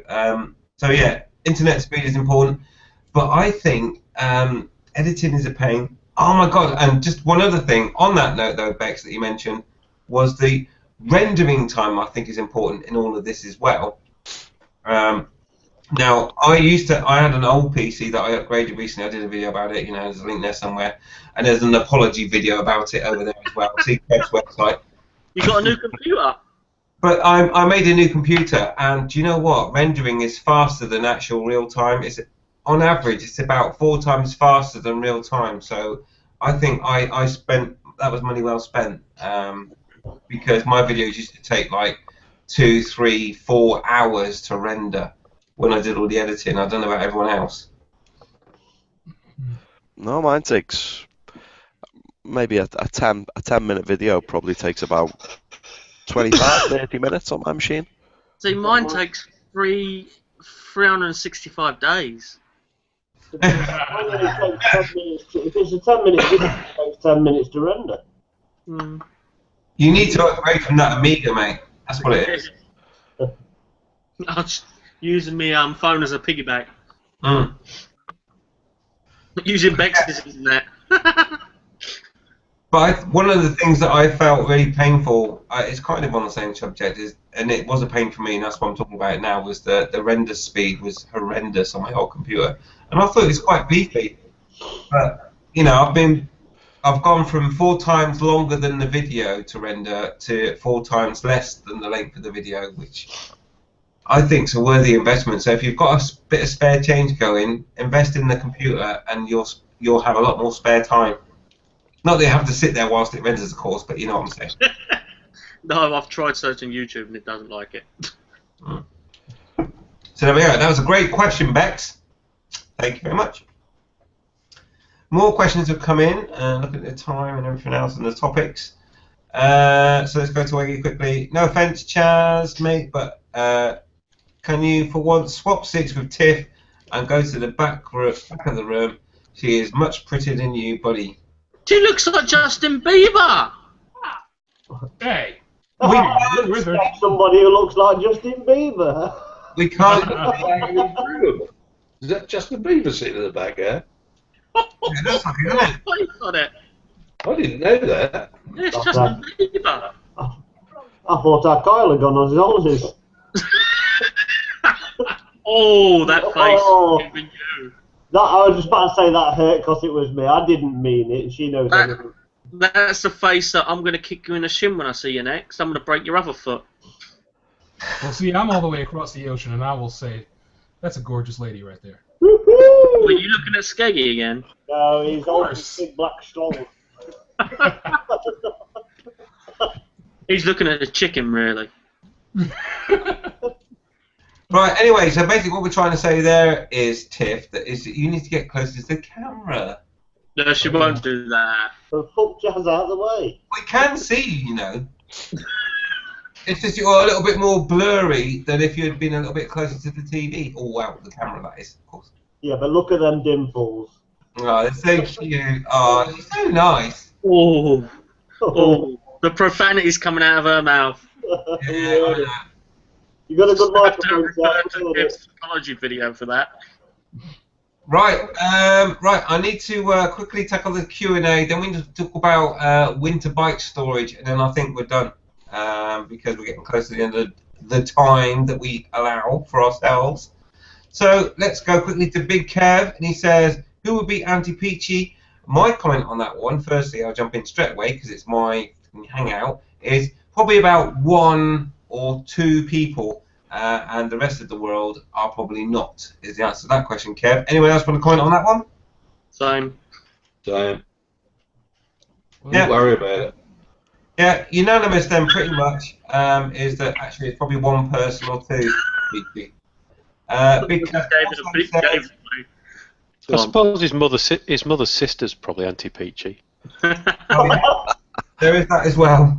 And his dad's sister. Yeah. Dad's sister too, yeah. And I tell you what, probably the Moroccans as well, when you're riding your bike through there, and they want you to ride for miles and miles and miles and miles and miles to get to the hotel, which is actually just around the corner. And that guy on that scooter, he obviously was, because he was a twat. Yeah. So basically, mate, don't worry about it. There's a lot more friends than you've got enemies. Trust me. So Big Kev says, I'm uploading a vid right now. It's about 7 minutes long, but it will take 7 hours. Jesus Christ. Go down the like you see. Is that uploading or posting? That's Australia for you. Uploading. But Kev, you're out in the middle of nowhere. I guess you're using like satellite or something, broadband. I don't know. He's using goats. Gary the goat. He's like, here, Gary, send this video out for me, mate. You don't give a fuck, do you? They don't have names like Gary out there. Have you not seen Gary the goat? Right, I'm an Australian, and my name is Gary. Have you not seen Gary the goat? He's got his own YouTube. Is he Australian? Yeah, well, the guy that's with him is, and the goat. Oh, that's not the same thing, is it? Right, Gary. They're all called Bruce out there. Derek. Bruce and Sheila. That's right. Hello, Derek. I've seen the films. Stereotypical there, Kev. You might need to make a video. Oh, sorry. Sorry, I'll make a video to apologise. Stereotyping. Sorry, we've just upset the whole of Australia. Apologies for that. And if you want to go to Infamous Bikers channel where you'll find the apology video. Sorry about that. Owen Away will be furious. Isn't it like isn't it against the law not to have a cork hat as well? Oh, again, the video for the apology is on Infamous Bikers. A quick question to O2 Big Kev is, how'd you like waltzing, Matilda? Oh, again, the apology video. What do you like on your bread, Marge? What's your favourite colour, Blue? Can you guess what it is yet? Yeah, again, this video. Yeah, if you need to record that really quickly and put a link in. Yeah. So yeah. Yeah, that's what you do. Need to, yeah. You watch. Kev has been removed from this conversation and Google Plus over copyright claims. And the internet in general. They Right, take away your computer. Okay, I need to quickly rifle through these last few questions. We'll talk about winter storage and then we're going off air. So, Big Kev just follows up with that comment and says, we discovered electricity, which is always good when you're out in the middle of nowhere. Right, Chris Peach says, go to this one first in order. He says, yeah, totally agree with Darwin and natural selection comments. You underestimate how stupid can be until you see them pulling to a petrol station with their engine on fire. Yeah.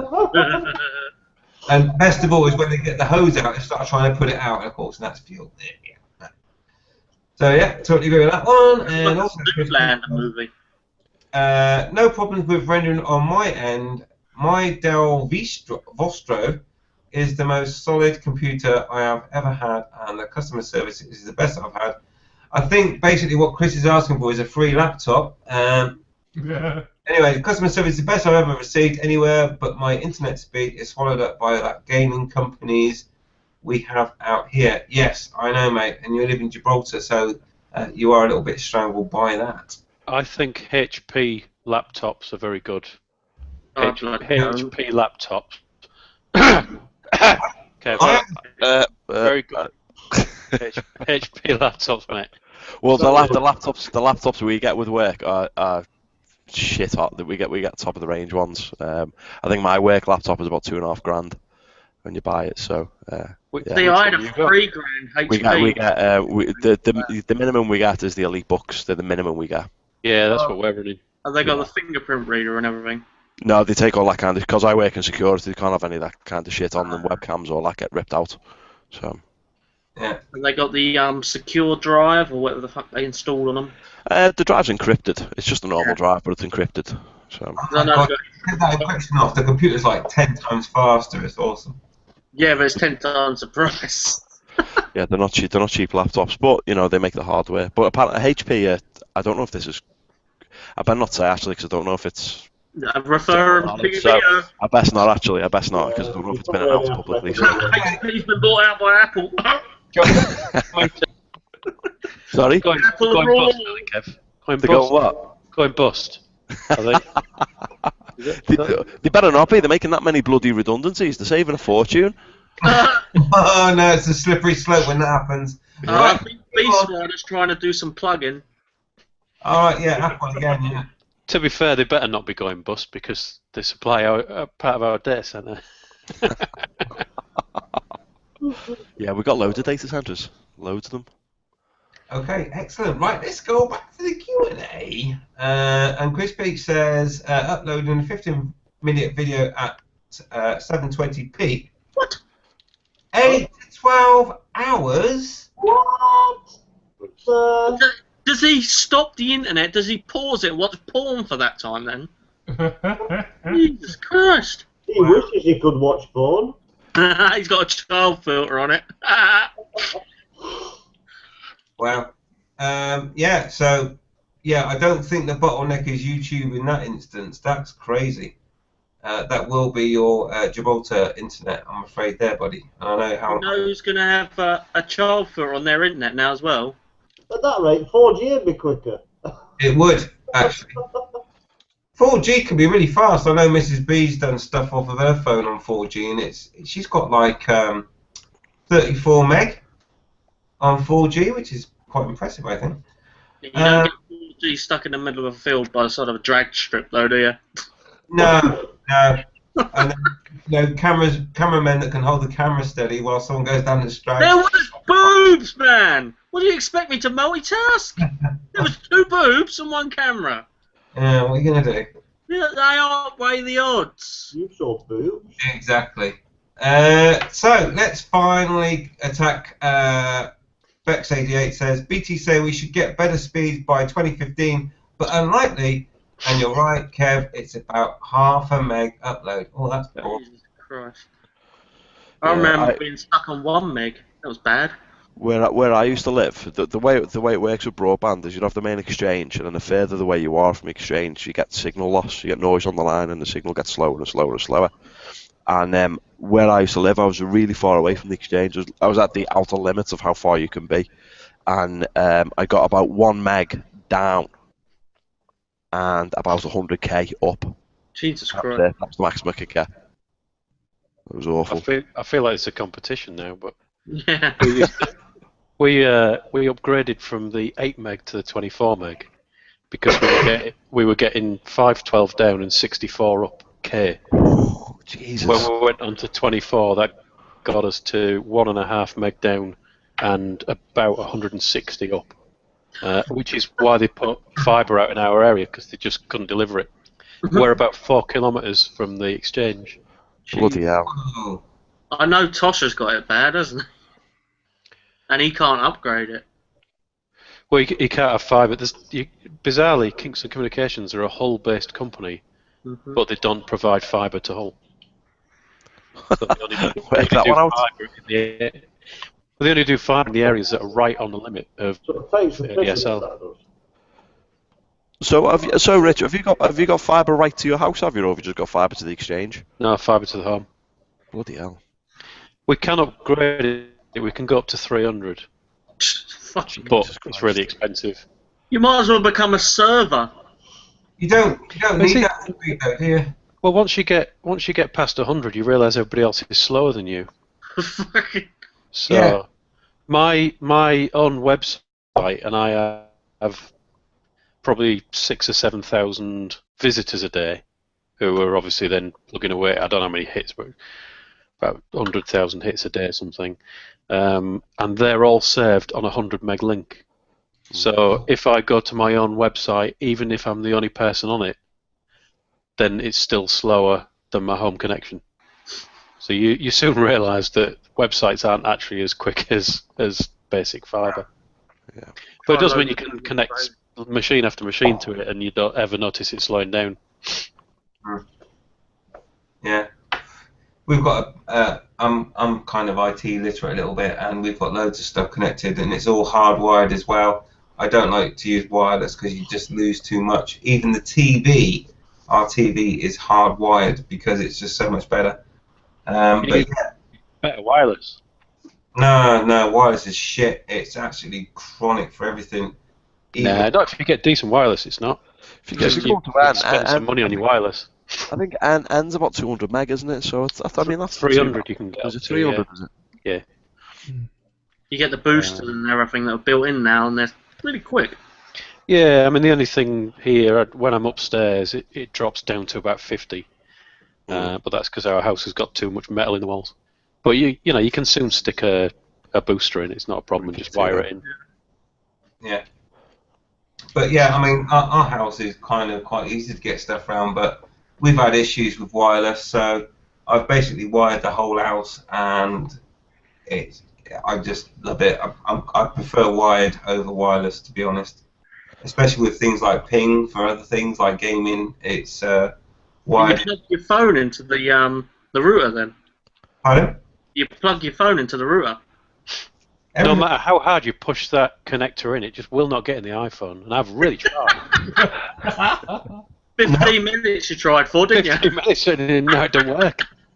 Do you know what? I have installed a wireless transmitter which is cabled into our bedroom, so Mrs. B on her iPhone has got the best connection. Is this late night webcam shows that I've been watching? You definitely need the best connection in the bedroom, don't you? Absolutely, especially when you're uploading to a porn site, you know. What's yours? Midgetporn.com. There we go. Refer to Kev's apology video if you're a video. Sorry. Hey guys, I need to get this apology video sorted. It'll be long, innit? Yeah.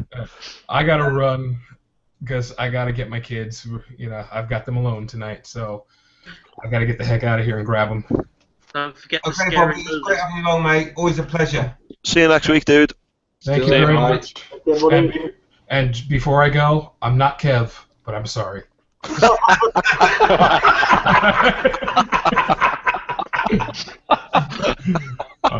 You're sorry for not being Kev. Sorry for being Kev. Cheers, Bobby. See you, Bobby. See you, mate. When you do this apology video, you're going to have to do an auto-tune job like the Nick Clegg one. Yeah, oh my god, that'd be awesome. I'm sorry. I'm sorry. I'm so sorry. You. What's going on, people? I'm sorry for videos 1 through 142. 143, though, I'm quite pleased with. Right, okay. We'll just have offline. I also want to talk about the winter storage thing, though, before we go offline. So, I've downloaded 3 films while we've been doing that, having that discussion. Excellent. Right, so Like 3 minutes Chris long. quickly says, I'm on 4 megabyte down and 0.4 megabyte up. Well, yeah, that's kind of the average is like 10% of what your download is up, depending on what sort of service you get. But if you actually get that, you know, it's difficult. Doberman Knives says, Mr. B, when you are answering your questions on the vid, when am I going to answer those? It's going to be before Christmas. Obviously, I need chance for the questions to come in.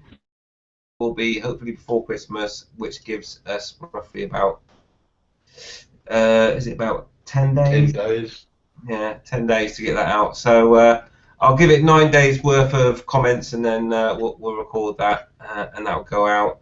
And there was that conversation that we had, whether or not it should be live, we'll see. So what's his space? He also says, and it takes 4 hours on a 10-minute video at 480p to upload. Oh my word. It's like dial-up speed. You can go and post it to someone for that. Yeah. Strap a USB stick to a donkey and send it to Google. I don't know. Gary the Go. And Blue Ninja Rider says, hi Blue Ninja Rider. He says, hello, I'm with KC.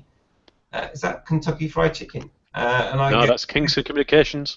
All right, okay. And you get 6.5 down and 4.5 up. 0.45 up. Yeah, that'll be ADSL then. Yeah.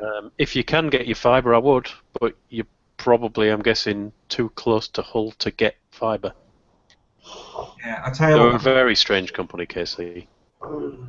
One of the major factors that when we was choosing a location to live next from where we used to live was whether or not we had access to fibre, because if there wasn't fibre, it was just a no-go, no matter how lovely the house, no matter how awesome it was, because we enjoy the fruits of the internet and not having to wait for that fucking circle of death. Sorry I've sworn, but oh my word.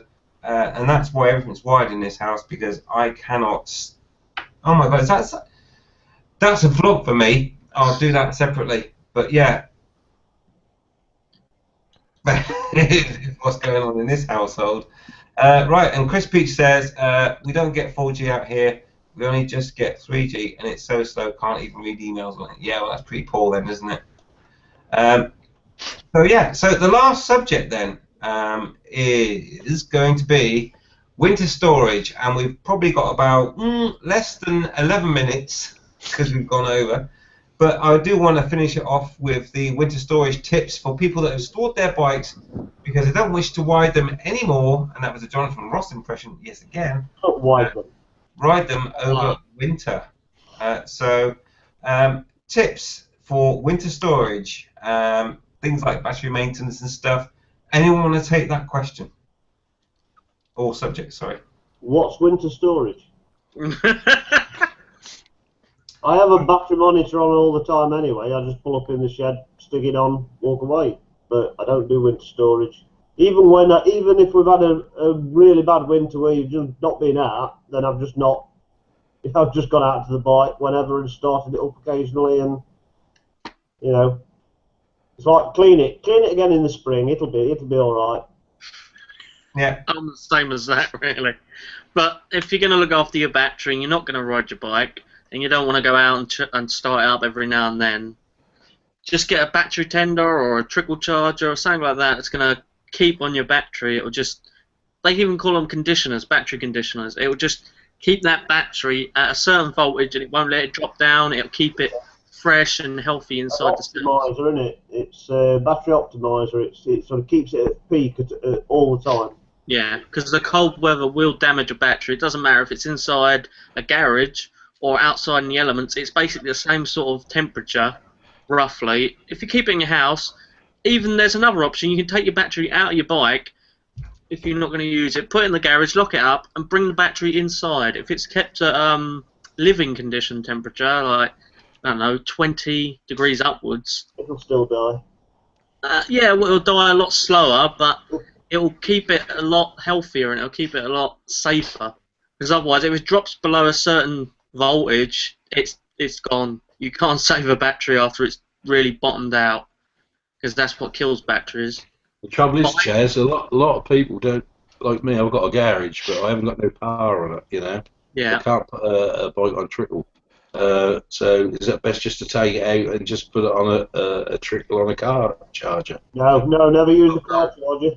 Don't use a car charger. It's too much ampage for the battery. Andy, I bought a trickle charger off was it off eBay? I can't remember where it was from. But it only cost me about a tenner for a motorbike trickle charger. So when I had my CX500, which is still at my father's garage, which I've got to get out in a couple of days because the house has been sold. I've had that on charge now. I haven't ridden that bike for a year. It's been on on one of the chargers. I've got it on there. You just plug the little thing in, and the bike starts up just like that every time. Yeah. But now I've got to bring it back down here. I've got nowhere to charge that battery, so. The best idea for you, I'd say, is to either wheel it out if it's not a loud bike with a loud exhaust, and no, it's not. You get a bit of wind around the areas and not a lot of hedges and bushes to get in the way. There's ventilation. Just start it up and leave it running for about 10-15 minutes with the lights off. Every bit of electric you can save on it, and leave it running for about 10 minutes every 3 or 4 days, I'd say. During the I'll tell you what, because when I picked the Harley up, to the guys, he was honest with me. He said, "Look, there's nothing wrong with this bike, but the battery is old, and it's getting its sell-by date." Yeah. So he was honest with me. So I went out a couple of 3 days ago to start it up, and the battery, because that's been cold here on the chairs, the battery was completely knackered. Yeah. So I've just got another one.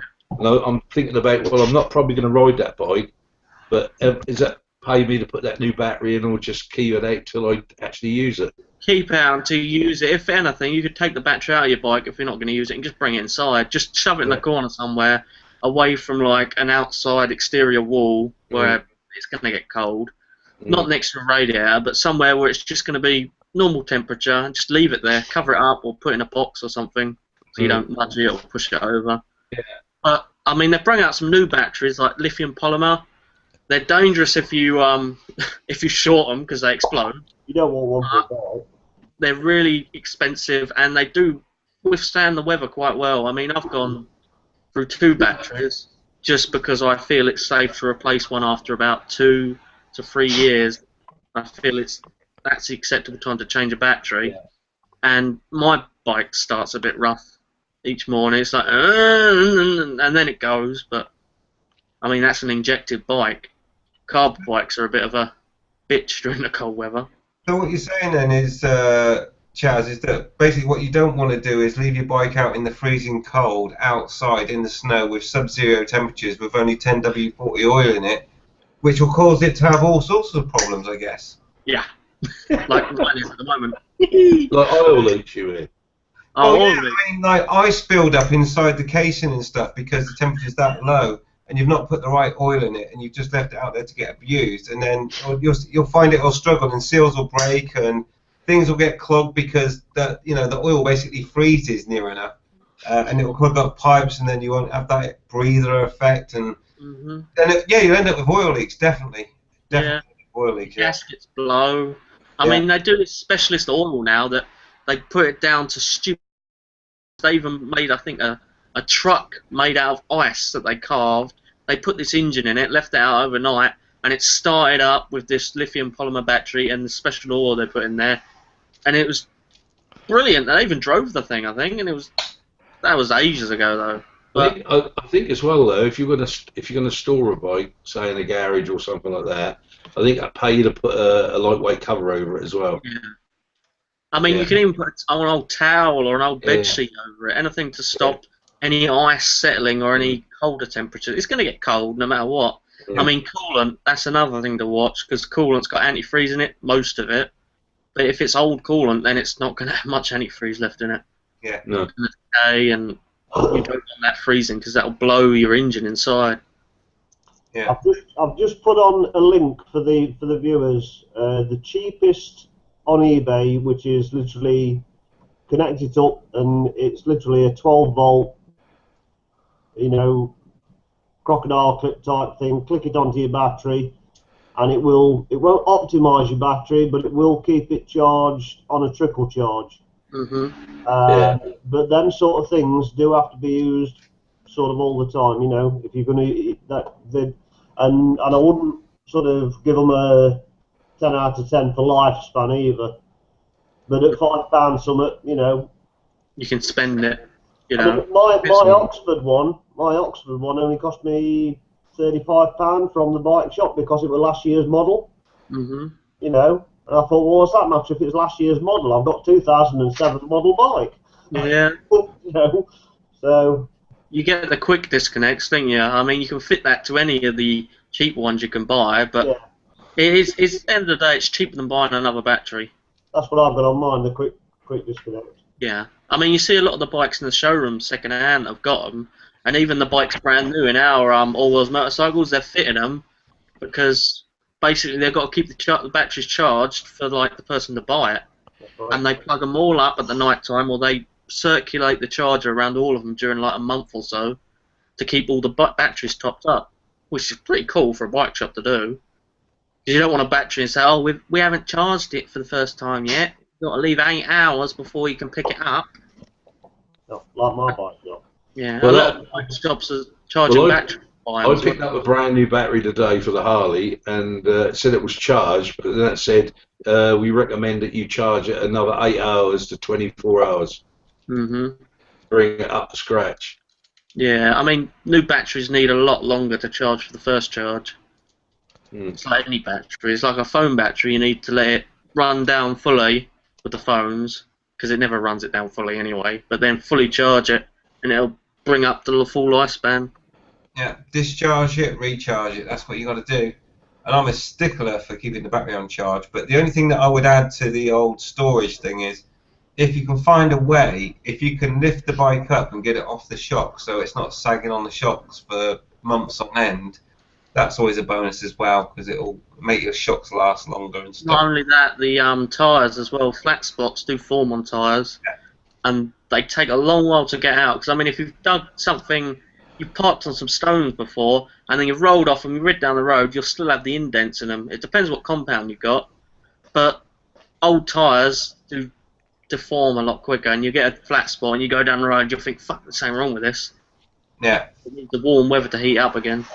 Andy, I've just deleted that question and resubmitted another one because I'd got the wrong with the wrong UK adapters on it. It had got some strange American fitted or something. Right. I'll fired that up as well. But yeah, in summary, I think what we're saying is basically keep your battery tip top, get a trickle charger, and my other advice, which has been concurred by good old Chaz, is to try and get your bike off the floor, which will save your tyres and your suspension and everything else. And try and keep it.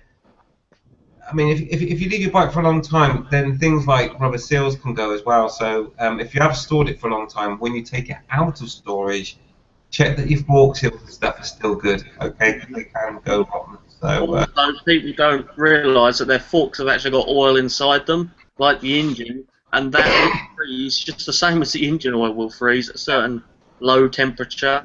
And people don't realise how high that temperature is that it will freeze at.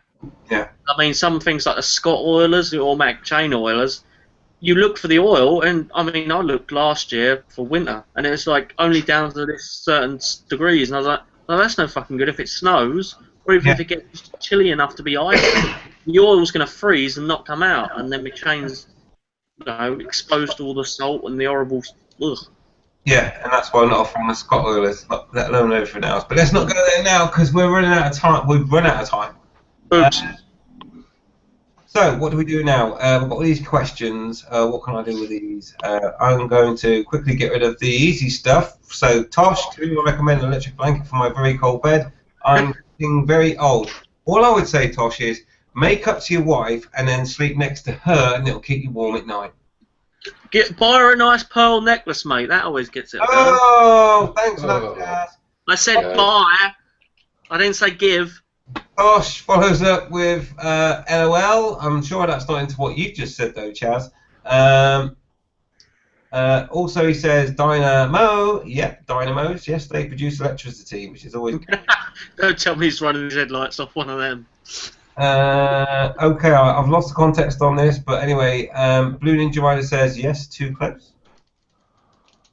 It's too close to Kingston to Hull. Right, okay. Kingston Town. Okay, so then Chris Peach says, although on the upside I've been offered money for it if the insurance doesn't come through. Somehow I think I've selected that in the wrong order. I think it's about his bike. Put it in context. Put it in context, it says, I'm enjoying my brisk early morning walks to work at the moment, not missing the bike. Oh, really? What? What's okay, wrong with you? Sucks. Made worse by my route takes me past my bike, which has been sat outside the garage since the accident. Oh, shit. Okay, well, I hope the insurance comes through for you, buddy, and I really hope to see you on a bike soon, and maybe a video. It'll be good. And lastly, and ultimately, Bex88 says, Chaz, it's interesting you saying about starting the bike up every so often through the winter. If storing it, seems quite a lot of people suggesting that it does more harm than good, as it won't get up to temperature to burn off the condensation that will form within the crankcase. But if you do it for 10 to 15 minutes, it will. Or don't just start out for like three minutes and go, yeah, that's it. no. The trick is start it up, warm it up for a few minutes, get on it, go for a ride. You haven't experienced the winter, have you yet, Richard? Sorry, Richard, are you talking about bikes now, or your missus? 3 minutes, yeah, either will do. Both are Refer to Kev's apology video. Oh, sorry, yeah, sorry. Check out Kev's apology. His missus is going to be like, really? Oh, okay, it's okay, I forgive you. She's going to be like, 3 minutes. We're on a bonus tonight. He's I'm not warmed up yet. Oh dear. Right. Okay. It's that loud exhaust that does it. Kev will tell you. It's like a sham pencil in it. And that's the topic that I want to talk about, so we'll do that one next week, just like making. Open sharpened pencil. Indeed. Right. So let's get off air and talk about the other side, and send us a link. I'll do it for 20 minutes after the party. I will send you the link, mate. Or if anyone wants to send him it, you're more than welcome to.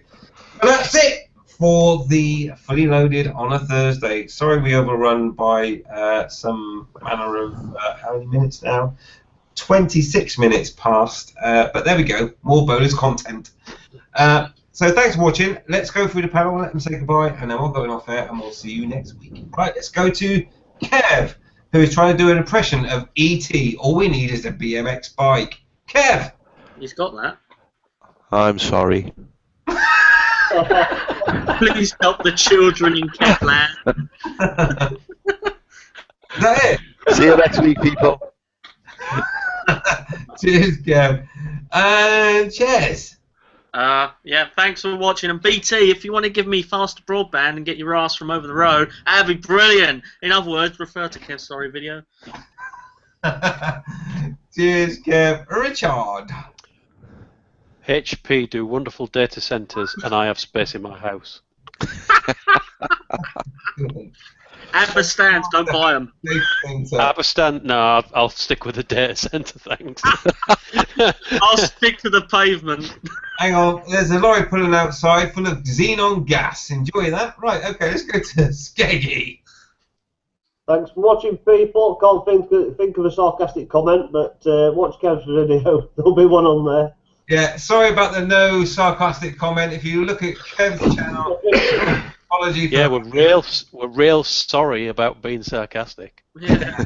or that of being sarcastic. Anyway, watch Kev's video and I'll apologise for all of that. So Yeah, I will. Yeah. Yeah, just before I go, I'd like to say that if the viewers out there are concerned about global warming, world overpopulation, world famine, go to Kev because he's going to do an apology video because he's the cause of it all. Okay? So, see you all later. Now, at this point, Kev's going, I'm responsible for global warming, but I'll happily take credit for overpopulation.